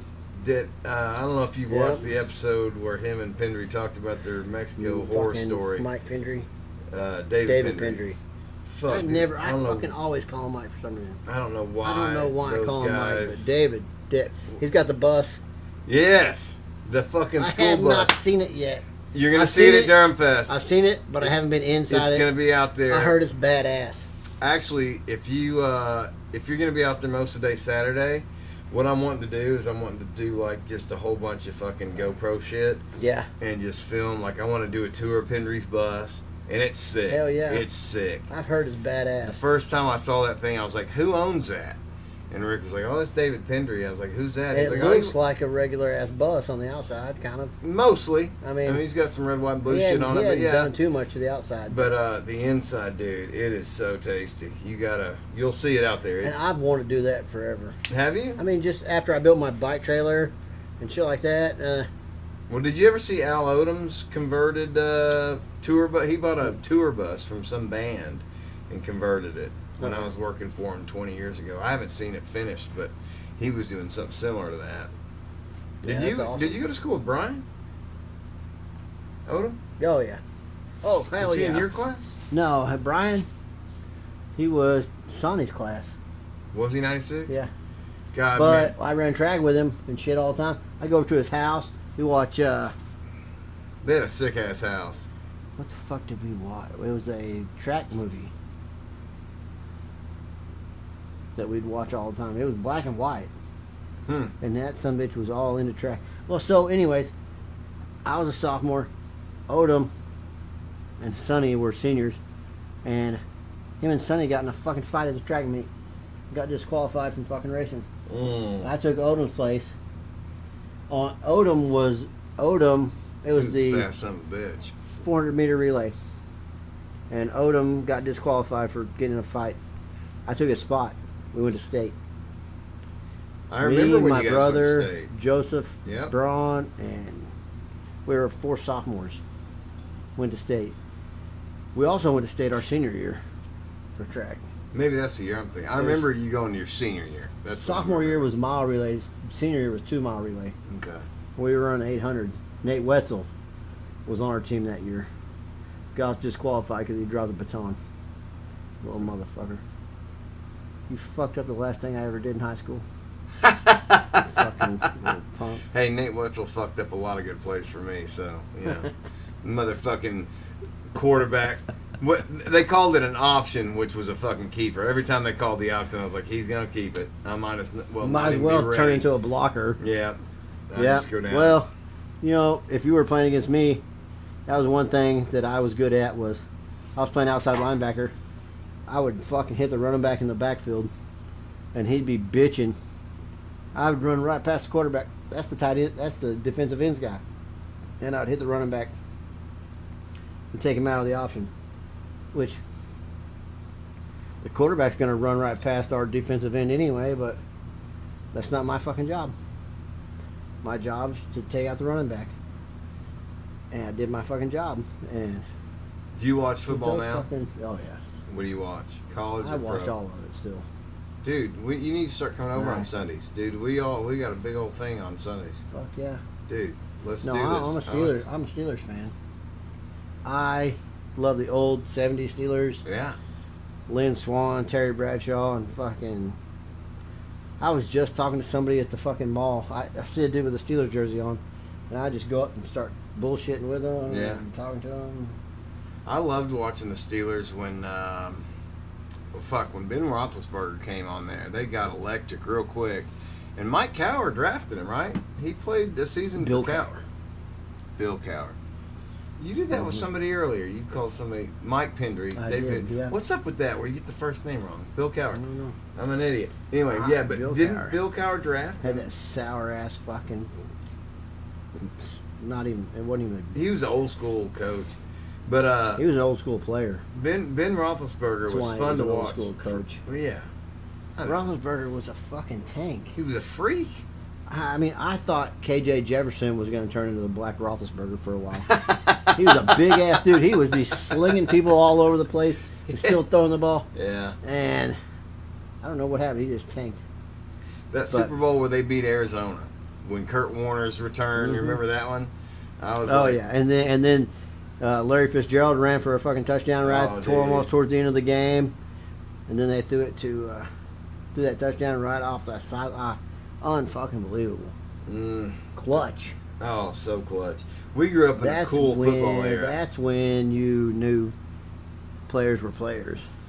When Yeah. that kind of shit happened, like I feel like some of the passes I caught from, even from John Parks. I remember one time we were on a 4th and 12. We were playing Prairie Grove, and I was running a Z out. The first pass, they were going to, which we didn't pass for shit. You didn't pass. And John fucking airballs this pass to me, and I remember seeing it in the air, and I just turned and ran, dug my head and ran for it. I caught the ball, just my tippy toes inbounds, and I was about a foot past the first down marker. Nice. But he airballed it because he was running for his life. Right.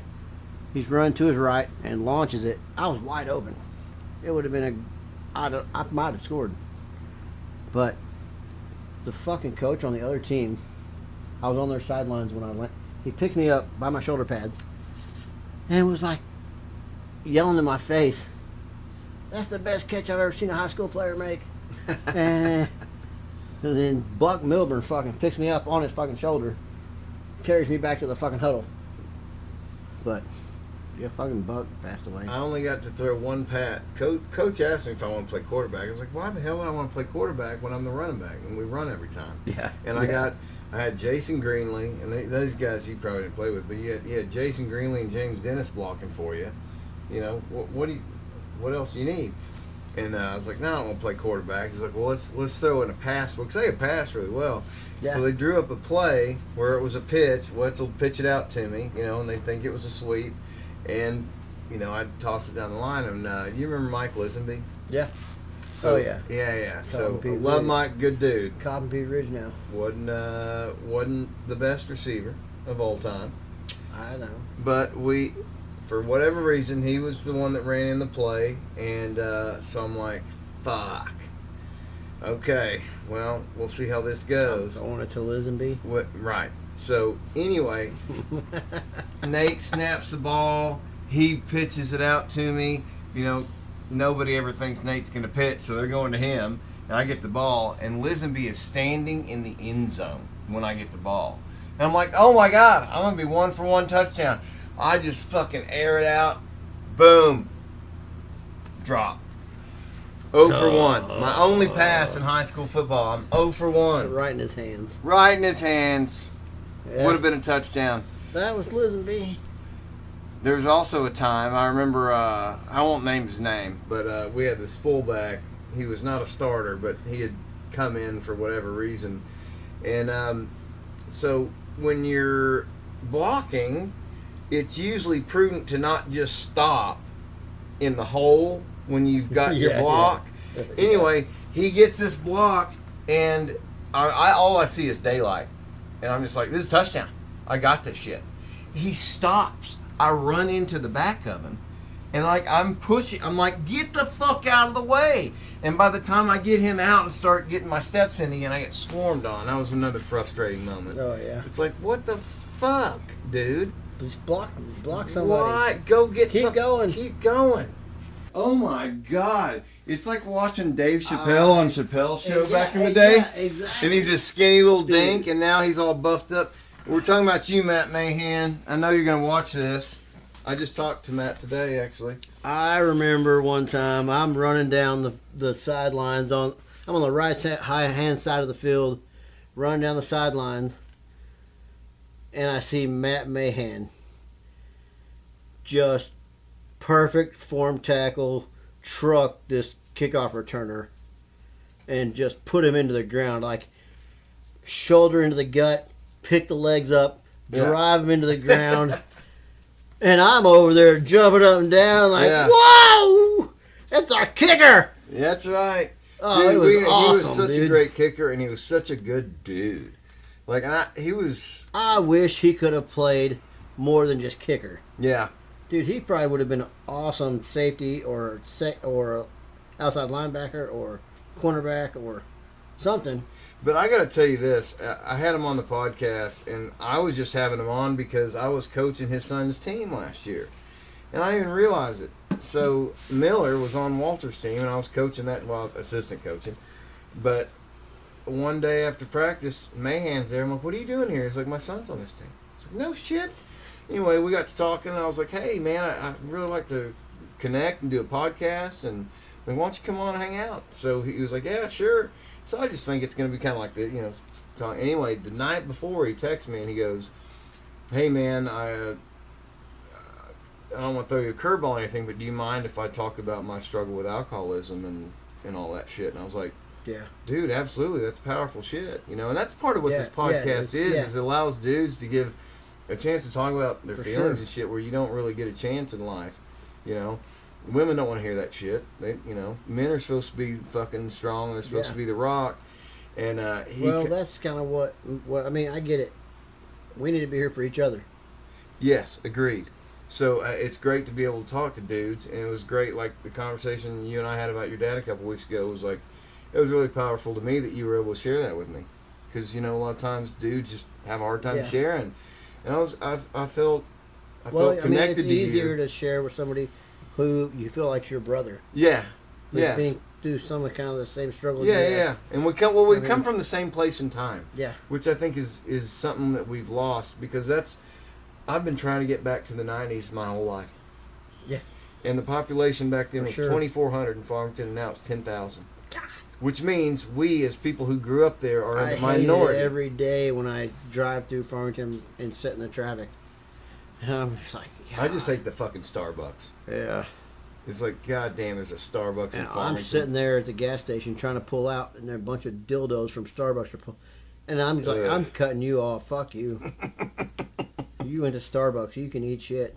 But anyway, Mahan comes on and tells this story that I had no idea. Because I pulled myself out of everything. Well, I know I've seen Mahan at Farmington. Yeah. As I worked through. Yeah. I've seen, Jared Morrison and his dad Dan. I know his dad Dan he was an electrical supply house guy. Yeah. So I met him after I met Jared, but then I've seen Mahan and like. Well, Mahan shared this story about alcoholism and everything. I didn't know his story. Yeah, watch that episode when you get a chance. Well, I mean, you know how it is. Like you see somebody you went to high school with, and you have no idea what they've been through. No clue. Over the years, like Sonny's story, or but the point I was trying to make was Hassani. I'd asked Hassani to come on the podcast, and he was like, "Well, kind of tell me what it's about." And I sent him Mahan's episode, because that was just like one of the most powerful ones. The first one? I think he's only been on once. Mahan. What episode is it? I don't know. I'll send it to you. Okay. But Mahan came on and told that story, and it was very powerful and very relatable as an alcoholic. I'm hearing it. Sure. Anyway, I sent that to Hassani, and it really kind of spoke to him, and that's part of why he decided to come on and tell his story, was because Mahan did. And I was like, come on, brother, let's do it. Whatever you got to say. I didn't know what Hassani was going to say. I had no idea what his story was like, and it blew me away. And like, you've only listened to a short bit of it. I have not heard the part, but what you're talking about. You just in your own time listen to it. But I mean, you just go through your own life and you just assume everybody's doing okay, and For sure. But you don't know what's behind this shit, because guys are tough. They put out a front. You have to. You have to. You absolutely fucking have to. You got to look. You got to be the tough guy to your kids. You got to be in control. You got to be always constantly, a leader, a figure, and sometimes you got to break down. When you grow up, when you finally get old enough and your kids have moved out and they call your wife, they don't call me, but they've called her and been like,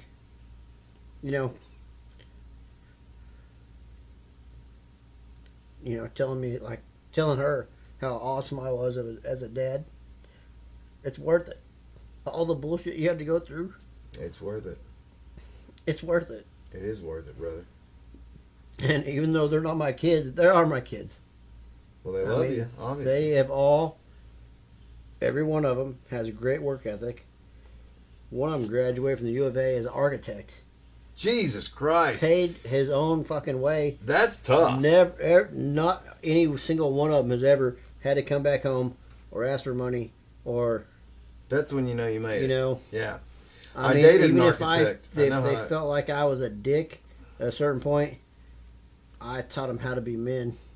Yeah. And that's part of it. I mean, when they were in the house, I was working 70, 80 hours a week on construction, just 6-7 days a week. Just. Well, here's what I'm going to try not to be emotional, but growing up, me and my dad weren't like super close. He was into his things, I was into mine, and recently my son coaches robotics, and I'm super proud of him. He's like, yeah. Detroit Lions. I got this. Dude. I went to Michigan for generator school. I don't like the Lions except for Barry Sanders. And they're looking sharp right now. But that's why I have this Lions mug. Generator school. Lions are looking good right now. Any school I go to out of town, I have to get a mug of their football team. There you go. I was trying to get. Maybe I'll see Barry Sanders somewhere. I'll get his autograph on this. Maybe. I didn't see him. I miss Barry. Right. I miss watching him He play. was He a was the greatest, badass. the greatest. But No, I'm anyway, sorry to interrupt. no, you're good. But my son is coaching robotics, and he's leading all these teams. And I managed a team for 7 years at a corporation, and I've got management experience and stuff. I was telling my son what a great job he was doing. I said, "You're really a good leader." I said, "You listen to people, but you take charge and you do these things." And he told me one night, he said, "Well, I learned it from you." And it's just a fucking, like, how so? And he's like, "I've just observed the way you handle this and this and this." And I realized I learned it from my dad. When my dad was managing things, he would do the ethical thing, especially when corporate moved in and they started taking over car business. My dad was always about the customer. And I saw the way my dad operated. I never told him. We never really spoke. We weren't even that close growing up. He was working all the time, and we didn't have the same interests. And he was from that generation that didn't talk. He wasn't a talker. Yeah. He didn't share his feelings. Yeah, for sure. So he was just one of those kind of stoic dads. But, I told him that recently. I said, I learned it from you. The way you were a leader, the way you were a good person, the way you valued your employees. Yeah, for sure. And did the right thing all the time. Like that stuff resonates. Even if you're not super close and doing stuff all the time, your kids are still watching you because you're their example. And I watched my dad's example. Yeah. And I learned that. And now that we're in a different space, and some things have transpired, we're closer than we've ever been. And that's a beautiful thing. And I just, boy, there's so much we can learn from, the generation. So much you learned from your dad. Yeah. That you I've probably passed on, and I've learned so much shit, and I even pass it on to the apprentices I have nowadays. Still passing on shit that I've learned from my dad. I don't give a shit what anybody else says. Look at what you're working on. Block out all this other bullshit and focus on this. Like, we're electricians, but we deal with mechanical shit. Right. Which, like I said, being an electrician is you either learn to use your meter or you don't know what the fuck you're looking at. Right. Because you can't see it. But mechanical, which I'll dive into mechanical shit all day long because I can physically see it working. Yeah. I know how, once your brain gets, and it took me a long time to get past my brain not being able to see, but see it on a meter. That's the hard part about being an electrician. But you get there, and it's hard to explain to customers or other people. Yeah, certainly. What you're fucking seeing on here, but mechanical shit, it seemed easy to me. But I grew up doing it. Like, I remember being a little kid, my dad got me out in the garage, pointing out parts on a car, on a 66 Ford Galaxy 429. What's this? That's the starter. I'm a little kid. Yeah. That's the carburetor, Dad. That's the fuel pump. And I'm naming all this shit off like I'm 8 years old and naming off shit grown men can't fucking, Yeah. Like, I've always been good at that kind of shit. Were you close with your mom? Oh, yeah. I still am, but, Well, it's a different relationship with boys and their moms. It definitely is. My wife's having a real hard time right now because my kids are gravitating all toward me, right? And they're kind of like, yeah, Mom, Oh, and yeah. it's tough for her. Oh, for sure. And it's tough for me, too. I'm sure that was hard for my mom because having started boys. riding dirt bikes. Because did y'all have a sister? No. It's just you two, right? Just me and her. Yeah. And we're fucking rough. We're tough. Yeah. We're rough. Our dad. There's no telling how many concussions I had before I actually started playing football. Yeah. From roughhousing bullshit Right. and old man throwing us off furniture. And I'll tell you this story. I remember my dad coming back from they called it being on a cruise. It's a Navy thing? Navy thing. Yeah. They would go on a cruise, and they were like 6 months long. So you wouldn't see your dad for 6 months. Yeah. And then they would come back. I remember, and I loved it. I remember my brother kicking my front teeth out because we were fighting in the living room. We were surrounded by Navy guys, like UFC, No shit. but they would be talking shit. Your brother said you're a pussy, and then there'd be like they'd be like on sides, like your brother said you're a pussy, and they'd be drunk as shit, Yeah. and me and my You're brother egging would you guys just on? be fucking fighting, God. and they would just keep us fucking fighting. Like my brother kicked my fucking front teeth out one time, bloody nose, black eye. I remember all that shit in Navy housing. So I didn't care about fighting. It was almost a rush, you know.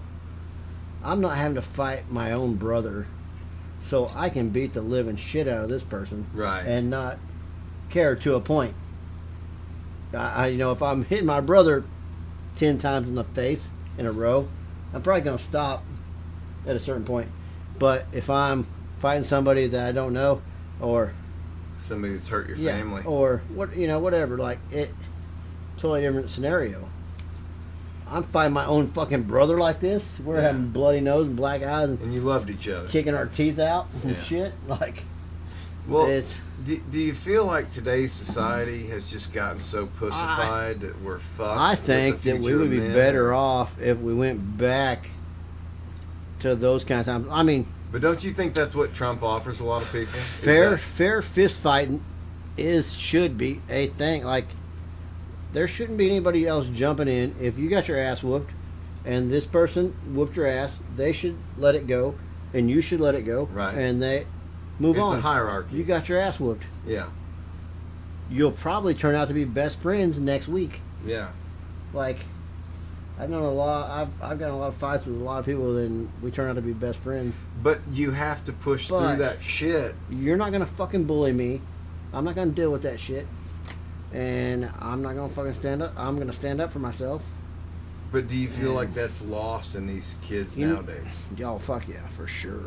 It's, By far, it's they are so they're ill Sissified prepared to deal that with they- life, to deal with situations. and it's all about stupid ass situations where you're trying to protect your kid, but the best protection you can let them have is get their ass kicked a couple times, and then they'll know to shut the fuck up once in a while.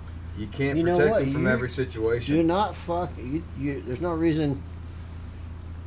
You can walk away a lot of times, but there's no reason you should. Nobody else has to hear your fucking opinion on some shit that doesn't even matter. You're starting bullshit for no reason. Like liberals do. Like, they just want to start shit. Never had their ass beat enough. You're out in California talking shit about something like. Well, that's a social media problem Mouth? because people can just Yeah, run their yeah, mouth, damn and, sure and is. you say it in person, You're gonna and you're gonna get your are fucking you gonna say mouth that shit to smacked. me in front right now in front of me? Like, you're gonna say that to me? Right, and now I'm gonna get my I'm mouth gonna smashed punch your in. fucking beard off Exactly. your face. Exactly. Like, But we live in a world whether now, I win the fight or not, Right. You're gonna fucking you're gonna feel it. you're gonna know my opinion. I mean, and it's Yeah, so that's one of the downsides of social media is it's emboldened a lot of fucking cowardly pussies to go out there and talk a bunch of shit. Seen those memes with a dude's like 500 pounds sitting in front of his computer. Yeah. Mom, bring me another hot pocket. Oh yeah. It's fucking Eric Cartman, dude. It's Yeah, exactly. yeah. No, Yeah, it's kind of fuck. disgusting, man. I'll tell you, I get so It's much fucking- shit for the videos I post about my kids and stuff. People calling me a reckless parent and endangering my kids, and I'm like, Dude. man, you pussies.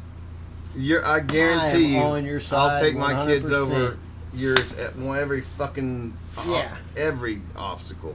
Fuck that. I'm trying to raise my kids like it was the 80s, and I don't I apologize for it. fucking love it. I don't apologize for You it. don't have to. I love I it. shouldn't have to. I'm just tired of this fucking.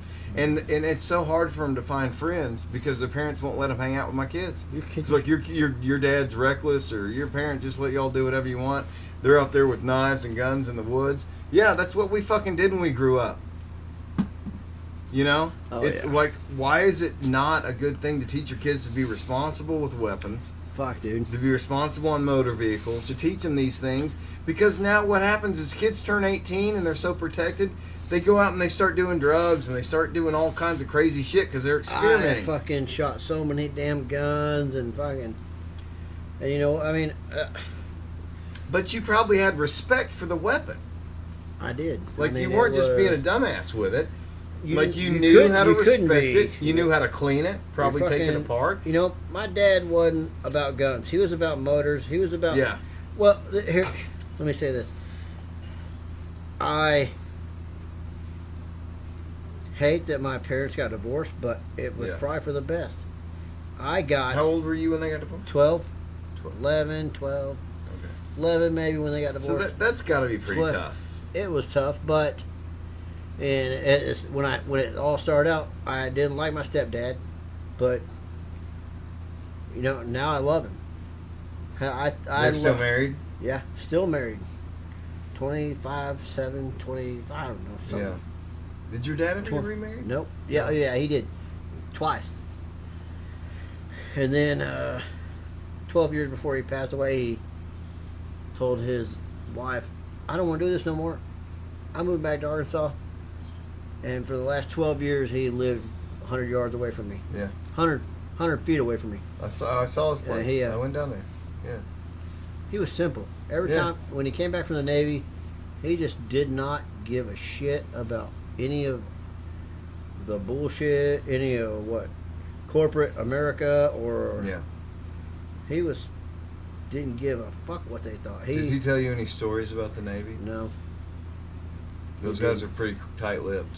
He didn't. He told me like shit. Like he would sleep in it. He was a radar technician. He had his own. He worked on all the radar on the ship, and he would sleep in his fucking work area instead of going to the sleep area. Right. He would stay up for 3 days at a time, working on shit, and then pass out there in his work area, and never went to his sleep area and to sleep. But he keep talking. I'm gonna get a beer. What was weird was when I started going to electrical school, and I would come home and start talking about electrical theory and shit like that. He knew exactly what the fuck I was talking about, and he would tell me shit I didn't know. No shit. Yeah, and he'd be like, that's pretty cool. I learned this shit in the Navy. Yeah. I mean, it was all the same fucking theory, even though it's radar and all the shit he's working on. It was still the same shit that me and my brother were dealing with at work. Like, right. I mean, it was kind now of. Now you had the biking thing with your dad. Did Eric race? Did he bike a lot? Or? Oh yeah. We went at the same time. Yeah. Rode the same times. Rode. So Eric was pretty close with him too. I remember when we started riding. We got off XR80 and we started riding his KX 125. How old were you? 13. Riding a KX 125 on the motocross track. Yeah. And not too long after that, we started riding his KX 250 on the motocross track. And talk about, well, you know how we were. Yeah. we're not scared of shit, no, and we would send it. And I do remember my dad would still outdo us at 33, 34 years old. He would fucking jump this 100-foot triple that was out there. And he kept practicing. You'd watch him. He would practice it and practice it and practice it and come up short, keep practicing it. I mean, he wasn't much of a... He didn't play baseball or football or none of that shit, really. But you watch him practice, and that's how me and Eric got better. we knew. I mean, we weren't the most gifted athletes. Right. We knew how to practice hard. Right. Well, I That think was, it's a combination of skill and work ethic. Y'all had skill. I mean, we worked hard for that skill. Like, I remember. By the time I met you, you were a senior, so you'd gone through all this shit. Yeah. But when I was a sophomore, we thought you and Eric were gods, man. I was y'all the top. were the pinnacle. I was at the top of my game. Yes, as you a were. senior. But you had gone through every again, sport, baseball, football, track. I just assumed everything. you were always just fucking, like you said, no, you got to like work I'm saying, at that shit. Ninth grade, I was a fucking fullback. Coach didn't let me catch a fucking ball ever. Yeah. Then 10th grade, for some reason, he's like, well, I guess, this Stotlers might be able to play, but I got nowhere to put them, really. Then he let us start, for some fucking reason, I don't know what happened, but I'd bitch at him all the time. Coach, trade me in Hollers. Yeah, Put you were put talking about Hollers that at earlier. fullback, put me at wide receiver.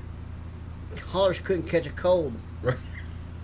He'd stiff arm the ball to the ground, and then We gotta have Jeremy And I'm Hollers on the pod now and to I'm defend going- himself. my brother's the quarterback. Like, we're out in the yard, Right. we're out in the front yard all the time You playing. got that synergy thing Why going the on. fuck would you not let me play receiver? In ninth grade, Coach Holland told me I was too slow to play wide receiver. Slow? Too slow. You were the fastest motherfuckers in Farmington. And then the motherfucker, my 10th grade year, the first play I ever played at wide receiver, had a 59-yard touchdown against Bentonville. Whitney Weeks threw me a pass.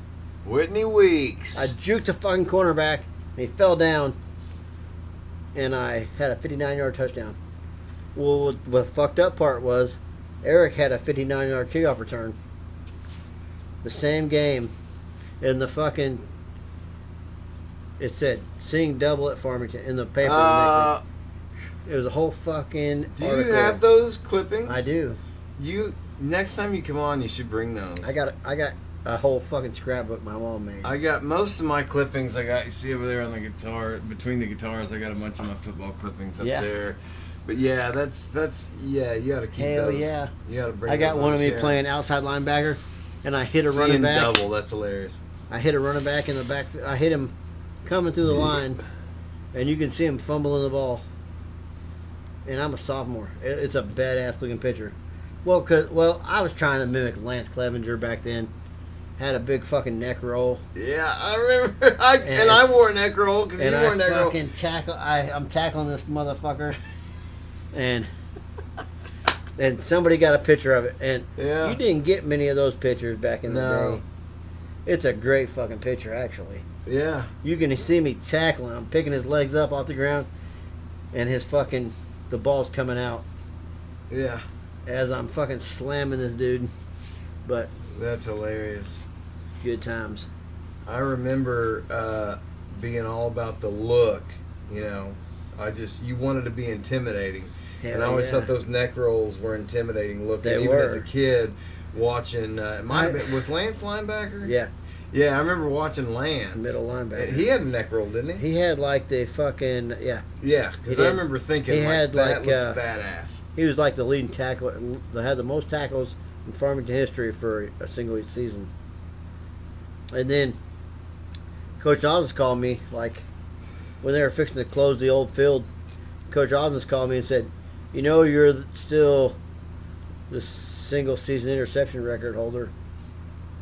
I'm like, no shit. Is that right? 25 years later? Are you now? I don't know about now. But they pass the ball a lot more. I hope I'm not. I don't but want this to come goddamn. off as racist or be misinterpreted by anybody. But did you see the picture of the Farmington Cardinals versus the team they had to play in the championship last No. year?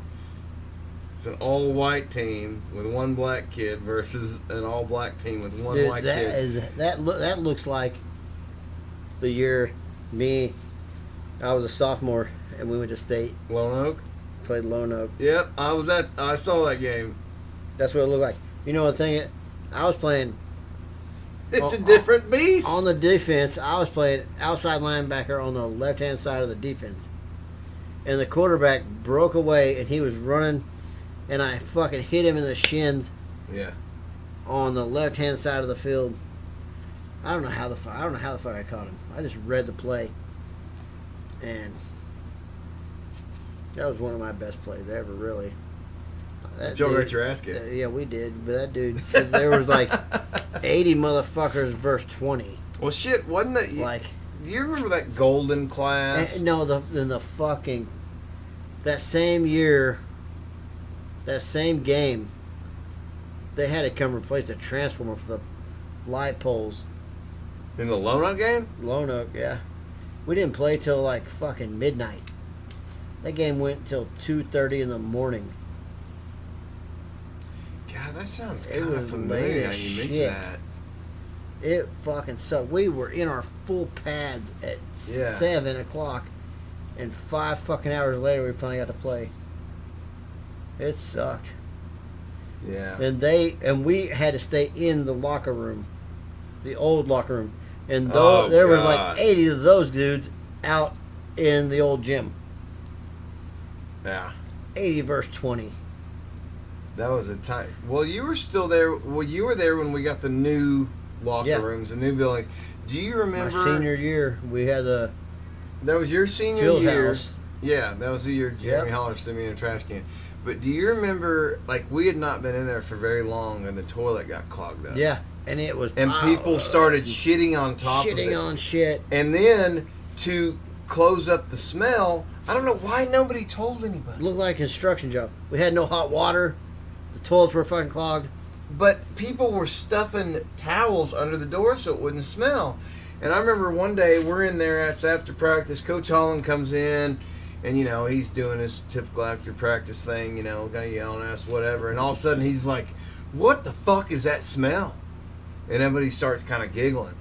And he goes over and he opens the bathroom door, and there's shit a foot piled up. Like, people were just standing over and crapping on it like it was an outhouse. And it was just shit piled up a foot over the toilet. And he was like, "God damn it, this is a new fucking locker room, and you guys aren't respecting it. And now we got to call Clyde." So he calls Clyde over there. Clyde. You remember Clyde? He would do this all the time.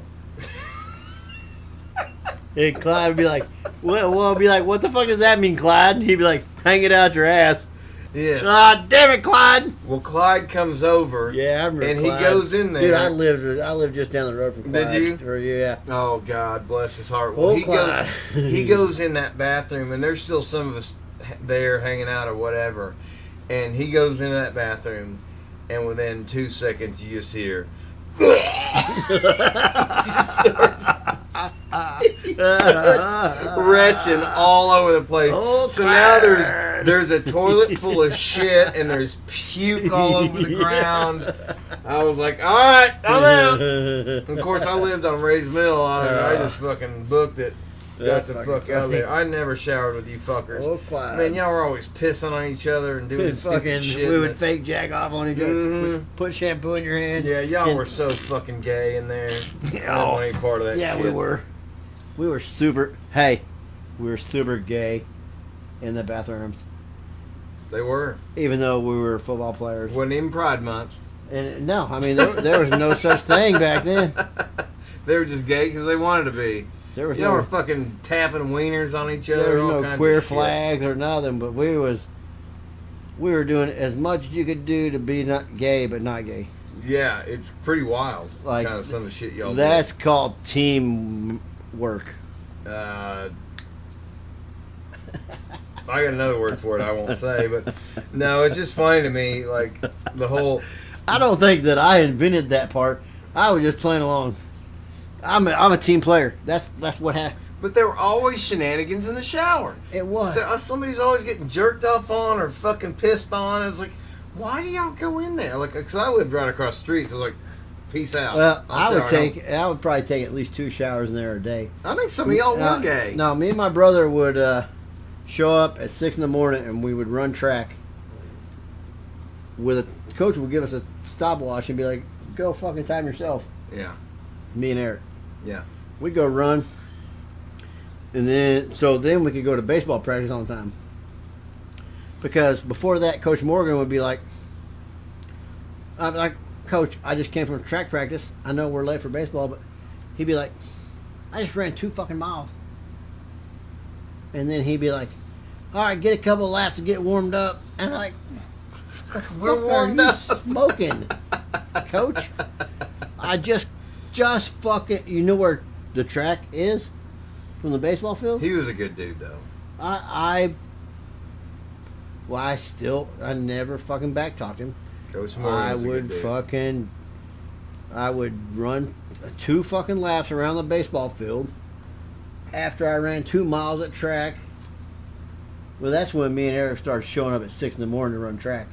Just so we didn't have to deal with that bullshit, right. And we could go to baseball practice all the time. But, so what made you guys, so you said your dad didn't play football. What made y'all get involved in sports, do you think? I think might have been our grandma. Well, my dad didn't have a dad. When he was 12, his dad was alcoholic and left. They're all from Pittsburgh. My dad, really? My dad and his dad and my grandma were all from Pittsburgh. My dad was born in Pittsburgh. So is that part of your love for Pittsburgh? That's why. Yeah, you got exactly. some of that. I didn't realize that. And when my dad was 12, before he was 12, he was driving my dad home from the bars. He was driving my grandpa home from the bars. And by the time he was 12, my grandma made him leave, or whatever their situation was. Made your dad leave. And my dad and my grandma stayed in Arkansas. And my grandpa on that side, I always heard for so many years I heard he was dead. That's what I heard from that side of the family. Your grandpa? Yeah. I heard he was dead. That's what I heard from that side of the family. And then when I was like 18, probably heard my dad take a phone call and say, and I could hear him talking. Right.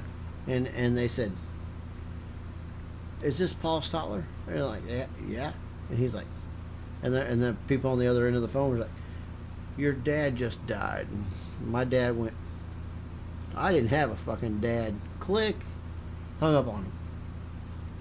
That's the last thing I heard about. He fucking died when my dad was like 32, 33, and he did not give a fuck about him.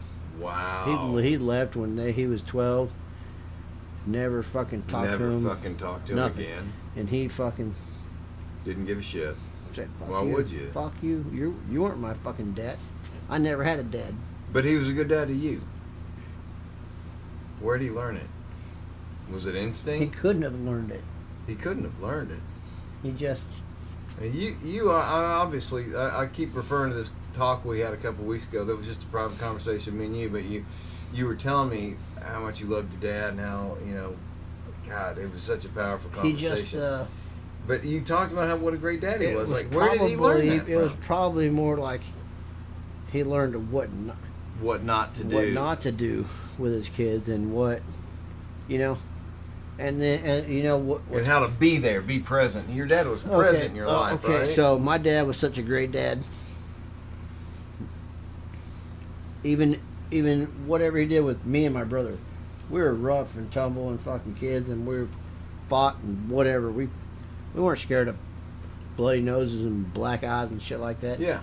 And then he had a daughter. And Still do have a sister. His third marriage.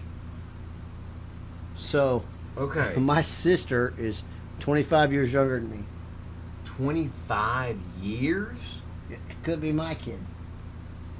Wow. Yeah. Yeah, obviously. And then when she was like 2 or 3 or 4. How old is she now? 2 or 3. She's 19, 20. When she was 2 or 3 or 4, she came down with leukemia. So, my dad's third wife graduated from the U of A and went to work for NASA. So she was the breadwinner. My dad was just a mechanic. He stayed home. He took care of the kid. Took her to all her doctor's appointments. Took her to all that shit. I mean, I think that's what made him a softer dad.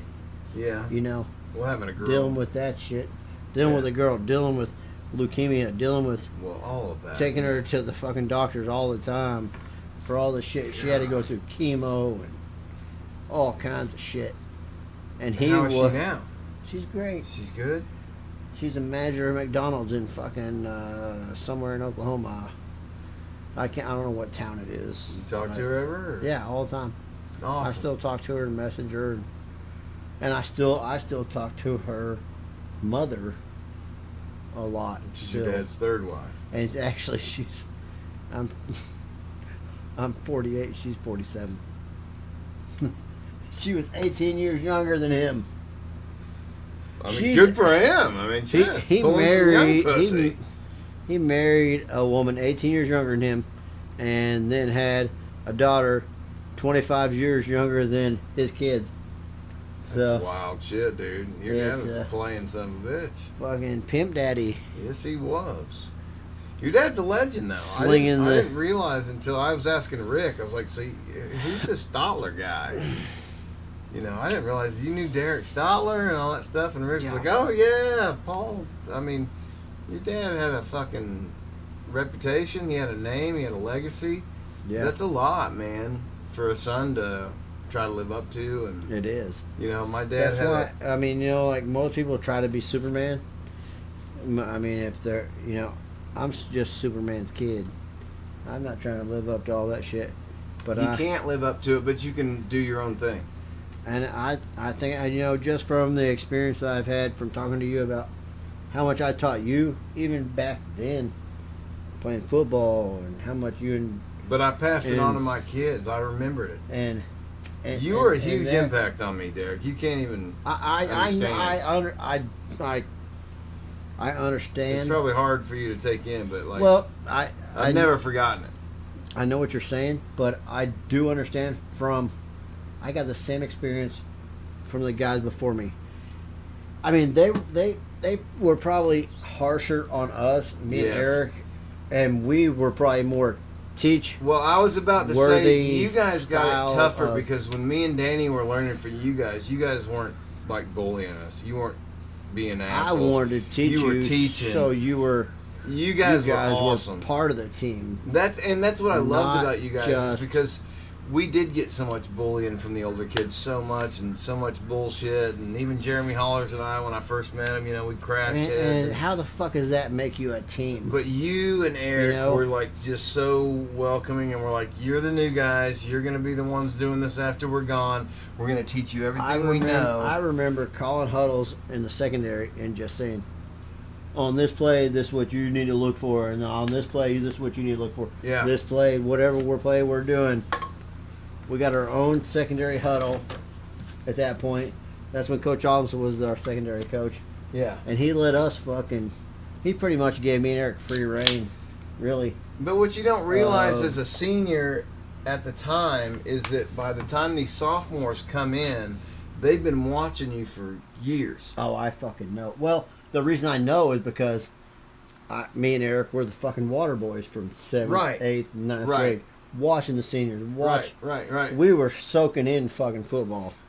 Well, it's like Asani Moss didn't even know who the fuck I was. Exactly. Right? But I knew fucking who he was. You know exactly. Like, yeah. But the difference is I knew motherfuckers 5 years older than me, and I knew motherfuckers 5 years younger than me. Yeah. And I still see those same people. Yeah. In our community. You were a really good, you were a good mentor because you weren't full of shit. You didn't try to haze people and fuck them and beat them down.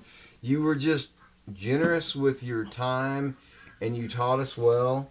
And Danny and I still, every time me and Danny get together, we talk about this. One of the first things that comes up is, and again, I was probably closer to you. He was a little closer to Eric, but you know, it was always important to us, and that was something that I taught my kids when they started playing football. It was about the Stotler brothers.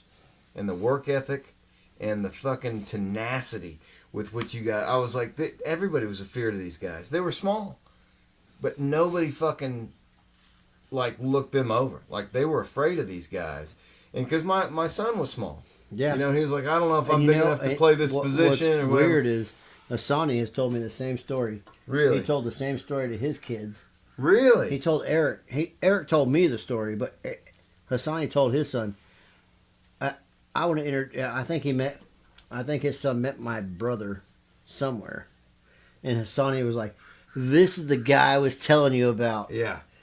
This is the little guy that would just not take shit and the tenacity and the fucking." But it's wild to be a sophomore and come in and all of a sudden you're playing with these guys who you've been watching for years. And it's like, now I'm on the same team with Derek Stotler. I fucking know. You know what I mean? And I it know was the like feeling. so cool to us, but you guys weren't assholes. Like, you guys were fucking mentors to us, and you took us under your wing and you taught us everything you know. And we weren't as good as you, but we tried. Well, I was better on offense. I was a running back, so I was more like, Danny was more the defensive guy. But Yeah. I mean, I still learned a Danny lot and from you. Nathan Benish and Well, Nathan Benish got me my starting job. when he broke Our his first game against Berryville, my sophomore year, Nathan Benish was starting running back, and he broke his leg. ankle. Yeah, I remember that. It was the first play I went in, and see, I didn't think I quit football between junior and senior high. I was just like, I can't do it. I don't want, because I was still that scared kid who got bullied, and I don't know. You'll hear it in the Hassani episode. I talk about it. I got bullied like crazy in elementary school. I had no idea. Oh, dude. People would just come up close and just fucking throw footballs at my head, kick soccer balls at me because I'd be reading a book and stuff, and I hated it. I wanted to quit Farmington. I wanted to leave, and it went on through 6th grade, and then 7th grade came around. I told my mom, I was like, the only way I can get any respect is to play football. And I remember my mom crying. She's like, I don't want you to do this. I don't want you to have to do this. I was like, it's the only way. It's the only way I can get respect. And it was the best decision I ever made. Should I have had to? No, probably not. But you shouldn't have had to. It was the best thing that ever happened to me because it taught me to be fucking tough mentally, physically, right? Like it made me better. Oh, yeah. I wouldn't be the dad I am today Yeah. without playing football. For sure. And I've always looked to that moment as the defining point in my life. But it really does change you. It does. It makes you fucking tough, But tenacious. right. It makes you have a strong fucking will. Like, I don't care if this motherfucker practice is what makes you tougher. It's legal murder, When you dude. are in practice, there have been so many times I have my ass beat in practice. Mhm. And I've had my ass beat, and I never, one time, I'd be bleeding out of my mouth. I would get up, and I'd get back in line. I don't fucking care. Yeah. This motherfucker's not going to beat me. But I'm what stopped was the bullying outside of practice. Because I was on the football team, Well, they left me alone outside. saw Even how though tough you were going to be. even though I wasn't any good yet. I don't think I'm going to fuck with this guy anymore. Well, it took me a long time to become Brad Durham. I was still that kid, in 7th grade I set the sidelines. 8th grade I set the sidelines. Between 8th and 9th grade I grew 6 inches and gained 100 pounds. No, I get it. I did not start. I played football from 4th grade, 5th, 6th, 7th, 8th. I think I might have started in 7th. I didn't start in 8th. I started fullback in 9th grade. I had Jim Watson and Jerry Johnson as running backs. All I had to do was hit the first motherfucker. Yeah. And then these two motherfuckers were gone. Yeah. 4-3, 3-4, blah, blah, blah, Yeah. blah. Wishbone. Yeah. I really didn't have that hard of a fucking job. Yeah. They're running 70 yards. But down. it made us fucking tough, dude. And then that was 9th grade. Between 9th grade and 10th grade, I made a huge leap. Being there at both. Yeah. Between 10th grade and 11th, we made a huge leap. Between 11th and 12th, like, we're the best players on the team at that point. Yeah, you were. Like, it was, And that's how we were introduced to you. So we've been watching you guys, because obviously you young kids, football players, you're watching I know the seniors. exactly what you mean. Yeah. When I was in 9th grade, I was watching Joel Stroud. Yeah. And I Absolutely. remember thinking, this motherfucker got 3 interceptions in a year? Yeah. And then I look back on my career, I'm like, Joel wish he had Joel fucking wish he had as many Fuck yeah. interceptions as I had. That's Fuck. what I'm talking and then about. Eric had just as many as me. But the point I'm trying to make is, like, you pass guys the ball. could have fucking hazed us and been dicks, but you weren't. And that's why it's always resonated with me how kind you guys were. Because when I came onto the football team in 7th grade, everybody just fucking hazed and were dicks and you're never going to make it. And it was like, I took the shit during practice, but I didn't get it off the field anymore. And that was cool. Yeah. But then as I became an athlete and I got bigger and I got better, then I just developed this, you know, I had shit going on at home too. I developed this rage, and it infected me to where I just wanted to murder people. You know, I go up against guys like Jake Oxford, who are twice my size, and I could fucking lay them on their ass because I had this fucking rage in me. I know Jake was twice my size, so Yeah. I put him on his ass all the time. Yeah, you know, and it was so rewarding to go up against the guys who bullied you when you were in elementary school, and then to be able to fucking go head to head. Yep. And there was no, you didn't get in trouble for it. It was legal murder, right? You could just go up against, you might get laid out this time, but the next time, you know, you go up against Lee Seibert or Fat Hammonds. Learn something from it. Whoever, learn some kind of technique where either you got to get lower than them, or you hit that motherfucker right in the middle of his thighs. Right, but you gain their respect over time. Hit him in the thigh. Don't even worry about making the tackle. Take that motherfucker out of the play. Don't make him want to fucking play against you no more. Frog that motherfucker's thigh when you hit him. But you gain a respect. Hit him in the thigh. Hit him in the fucking hip. It changes your life. Yeah, fuck yeah. It changed my life, Derek. It does, for sure. It changed my entire life, and it gave me confidence. And then, you know, next thing you know, you're the star running back on the senior high team. And you got there from being a loser who was bullied to saying, I'm tired of this shit. You worked your ass off for it. You know, you worked your ass off for it. I mean, the biggest difference for me and Eric was the positions we played. We could practice at home. And there was not a fucking time where we weren't at practice, where we weren't out in the fucking yard. Yeah. Playing catch. Me and Danny did that off the field too. We were always playing. Always. And it resonated on the field. There's no fucking reason a 5'8" white guy should be the best wide receiver and defensive back, punt returner, kickoff returner on the fucking team. Like, you guys were freaks. I did not fucking drop the ball. I caught it and fucking took it away from the offense when they tried to throw it on defense. Like, it was.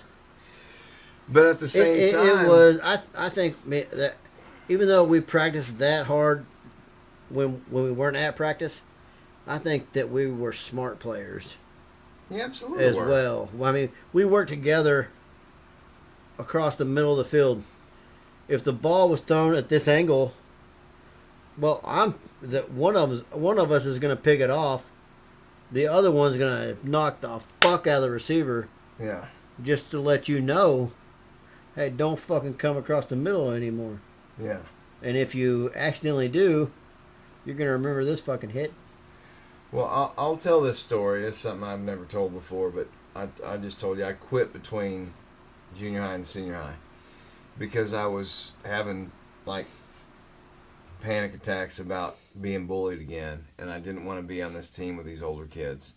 I was like, I fucking get it. I've earned my place with my team. That's a hard transition. Yeah. From junior to senior high. Yeah. And I didn't want to do it all over again. And I fucking get it. I sat in Coach Holland's office and I said, Coach, I'm not going to play my sophomore year. And he goes, well, you're making a big fucking mistake.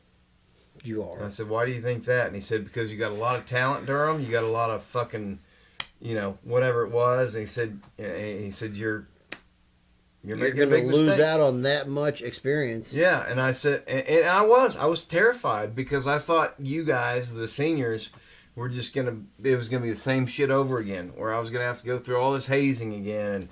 And anyway, I ended up playing. Just to let you know, me and Eric dealt with that shit a lot. I know you did. 9th to 10th grade. I know you did. And we straight up said, then. Fuck you. Yeah. I wasn't as strong as you, though. I didn't have that. Sonny. I didn't grow up with a brother that beat the shit out of me. I mean, it lovingly, you know what I mean? Mm-hmm. I didn't have that. I was a scared You're kid. not gonna fucking take this away from me. But I'm gonna earn your respect right, one way or the other. but I quit, and then he told me I was making a mistake, and then I showed up for practice the first day, and you were one of the first people that took me under their wing, and I'll never fucking forget it. Like, it wasn't at all what I expected. I expected this bullshit and this having to go through this whole fucking gauntlet again. You know, but you and Eric, to me and Danny, were like, I don't know, man. You guys were already our heroes because we looked up to you because we watched you play, and now we're on the same team. And you guys weren't fucking dicks or assholes trying to break us down. Like, you were just willing to teach, and I don't know, man. That's part of being a fucking mentor. Like, it's. But you took the shit you went through, and as a leader, you cut all the bullshit out, and you were just awesome. I didn't see any fucking reason. There's no benefit to that. There's no fucking benefit to that bullshit in the between. Like, yeah. If you want a fucking good team, we didn't win a lot of games, but that doesn't fucking matter. It's like you said, you cry when you lose. You put your heart into it. Like, well, I mean, you put your heart into it. Me and Eric fucking worked our ass off to fucking win, and when we didn't, that, you know, the whole point was to win, but to be a team together. But it was also, you know, like, you're not fucking leaving these guys behind just because they're younger than you. You're not fucking trying to downplay their fucking performance or their fucking will to win, or, you know, like, it was, we're a fucking team. We're going to win and lose together. You guys lived that mentality. My favorite year playing was my sophomore year because you and Eric were there. No shit. And you know what's fucked up about it is we lost a lot, but my sophomore year was my favorite fucking season too, and we won a lot. Yeah. But y'all did win a lot. I remember that season. Y'all were fucking badass. It was the fucking mentorship. Was it Gentry that was you guys were like vying for? Grab it. Because y'all beat them. Grab it beat us. No, was it? Yeah, on 2 plays. Your sophomore year. Bentonville beat us. I think that wasn't a conference game though. No, I think it was. I thought Gentry was like the big dogs, and you guys beat him at home. Because I remember that. I could be misremembering, but I thought you guys beat Gentry, who was like the number one. Because y'all won conference that year, we right? won conference. We lost 2 games. We lost to Bentonville, our first game. Then we lost to. Fuck, I don't. It was Gentry or Gravitt. Gentry and Gravitt, I think that year were all three kind of. I think it was Gravitt. It might have been Gravitt you lost to, but I think you beat Gentry because that was at home. Well, I say that I think.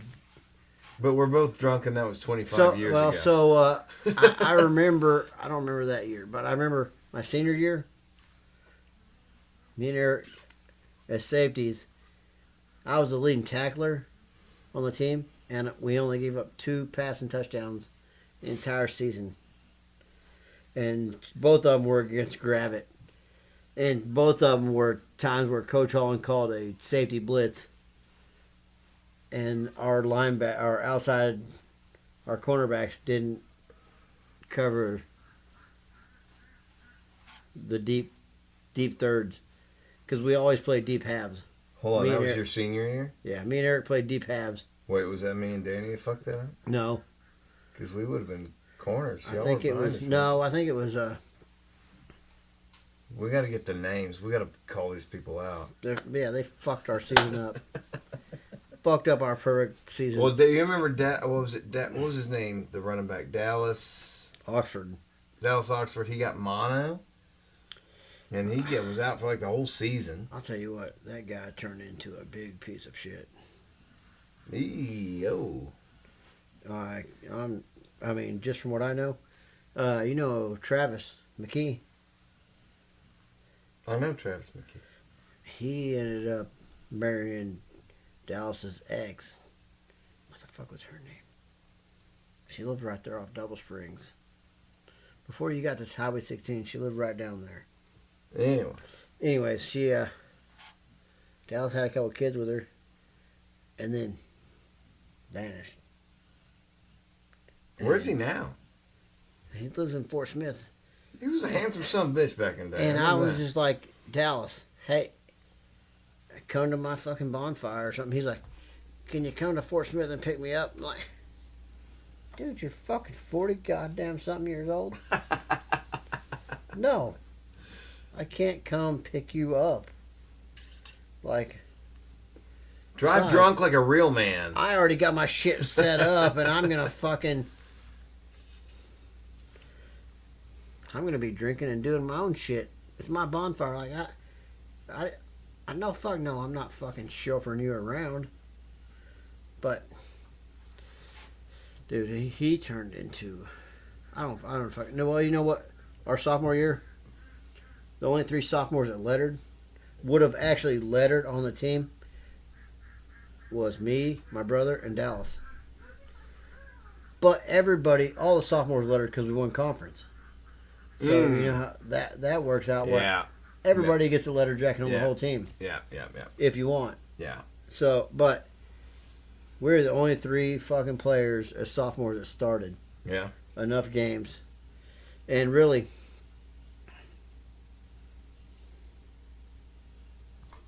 I don't know if I want to record this part. Yeah, but then don't. Fucking. If you're worried about it, don't. We can talk about it later. You know, why don't we wrap it up? We'll wrap it up and we'll have a little after. A little post game. That's fine. Is it time to wrap it up? How long have we been talking? We've been going 3 hours. What? Yeah, we did 2 hours. We took a piss. We done another hour. Dude, I could sit here and talk for fucking 5 more hours. That's why we got to do another one. That's why. Like, I just feel fucking comfortable. Isn't it great? It's fucking. This is the coolest thing in my life is the podcast. Thank you, Theo and fucking Joe Rogan. You know what's funny? I'll tell this before we close. For years, I wanted to do a podcast, but I used to be a fucking huge nerd, and then wokeness infected everything. They ruined Star Wars. They ruined everything, and I'm going to the internet like, what's going on? Like, am I the only person that hates Last Jedi? And I found this guy, Jeremy Griggs, Geeks and Gamers. He was like, Last Jedi sucks, and it's all about the wokeness and all this shit. And I was like, what is this wokeness stuff? Because I wasn't involved in any of that shit. Anyway, they destroyed all of our fiction, all of our properties with wokeness. Yeah. You know? And then it's like, well, then the next level up is politics, right? So you go up to that, and then you start like, oh, holy shit. Like, I'm actually paying attention to real shit now. Fuck politics. You know? A bunch of fucking liars. They all are. I can't believe a single fucking word any of them say. But Trump's not a politician. He's a bullshitter. He's not a politician. He's a bullshitter. But if you're gonna run a country, does he stand behind what he's fucking saying? Well, Trump wants to win. So why would he... Here's my thing. If Trump wants to win, why would he let America fail? The greater he can make America, the greater it makes him look. Yeah, so even if it's his own ego... Even if it is. Even if it's only ego, I want to be the better best he makes motherfucker America ever, and I'm going to... I don't give a fuck what it takes. I want to hitch my wagon to that guy. Well, who wants to be the greatest fucking president of all time. Some people might not agree, but what the fuck does he have to lose? Like, he could have just fucking stepped out. Dude, he could be banging Russian bitches in a he could have had his own harem somewhere. He could have had his own fucking Jeffrey Epstein Island long fucking time ago if he wanted. And you gotta ask yourself about the Jeffrey Epstein thing. Why the fuck are we not getting any information? Why is there only one person in jail from it? Why are we not prison? Why is it Joe's Blutter blah blah Maxwell? He's the only bitch in fucking Supreme Court justices, senators, congresspeople. They're all on the list. It makes no fucking sense. They're all. Dude, when when motherfuckers are lying and shit makes no sense, I feel like it's easy to tell when, like, if I was sitting here lying to you, I think that you'd be able to tell. If I was just I know making some you, shit up, if but I was yeah. just, you know, I don't know them, but I know if they're full of shit. I've been in the real world for a long enough time to fucking know. Well, that's the thing. You've been in the real world. A lot of people aren't. A lot of people work at corporate where everybody's fake and everybody's Corporate is bullshit. dog shit. Corporate is the death of America. It is a soul-sucking piece of shit. And it is sucking my soul out right now. It fucking sure is. It's a bunch of bullshit. I have wanted to. It makes you want to kill yourself. I'll just throw that out there. It makes you just. It's so evil. You can't even comprehend the levels of evil these people do to make money, and lie and cheat and steal to just meet that quarter goal or last year's quarter goal or all this. It's like, man, just let it all even out and be cool. And You just know, and and being in a service department, which I've been a service tech for 16 years, so I work on customers' generators. yeah. I deal with their electrical. I talk to customers a lot. And Real people. And what's fucked up is, even like at Hill Electric, Dell's been wanting us to get Google reviews. And get Google reviews and blah, blah, blah, blah. Well, so I've been getting Google reviews. I have 77. The rest of the company has 23. At 100 motherfuckers. And then Dell's trying to tell me how to talk to customers. I went on there and gave you a I review. just- I said, I think this Derek Stotler guy is gay. This motherfucker probably sucks a dick. That's what I said. I think he'd eat a corn mean- dog with a smile on his face, is what with Well- mayonnaise on it. Mayo and some, we'll put maybe a little mustard so it's a little tangy, like it's, or like it hadn't had a shower in a while, or something. Like, I mean, you know, let's Theo Von this thing down. Like, Oh, brother. blah. No, let's wrap it and hang out for a little bit. All I right. love you, man. Do it, This was fucking Love you, sweet. brother. Derek, this is really special Fuck for me. yeah. You have no idea. I don't know how any of this bullshit's gonna turn out, but I don't care. I don't know. I just sat here and I was fucking Derek Stotler the and whole I time. fucking whatever. This If was you don't like me, Kid Rock this motherfucker. I've been looking forward to this for 20 fucking years, Dude. dude. I'm I so love glad it. you I did fucking it. love it. Thank you. And you're coming out to Durham Fest. Fuck yeah. This actually is going to No. air before Durham Fest. I took off all weekend. I was supposed to work at Chick-fil-A next Sunday, and I tell them, "Fuck you, I'm not coming." So let's talk about it, because this will air I'm coming out Thursday. Friday. This will come out Thursday, and Durham Fest is Saturday. So it's the last show that airs before Durham Fest. It's going to be fucking awesome. It's out at Mill Creek, Rick Owens' place. Rick Owens' place. We're going to have music. People are going to bring some drinks. It's family friendly. I'm Bring your bringing- kids out. Bringing my bike trailer out there, and my generator in case I need it. We're camping. It's going to be a big old Of course, community. I can jump over to Razorback Riders because I'm a member. Well, plug they're in. letting us use their spot. I'll plug in over there. They're letting Are us they? use it. Yes. Nice. That's so fucking cool, Fuck man. yeah. Razorback Riders letting us use Razorback their spot Riders for are parking awesome. and all that stuff. Oh yeah, it's a great community. It's gonna be a great show. I'm glad you're coming out. It's gonna be fucking awesome. I'm Thank bringing my you. bike Yeah. so I can ride with your kids. I want to ride. I want you to ride with Theo. Fucking, I love you, Derek. it'll be awesome. Love you, brother. This was awesome. Hell yeah. We'll do it again. For sure. Maybe with Eric next time Hey. or Danny. Or I would like That pussy to will do come one down. with Sonny. Would you really? Yeah, I would. I'll make it happen. I would like that. I mean, like you're talking about looking up to me. I looked up to him like that.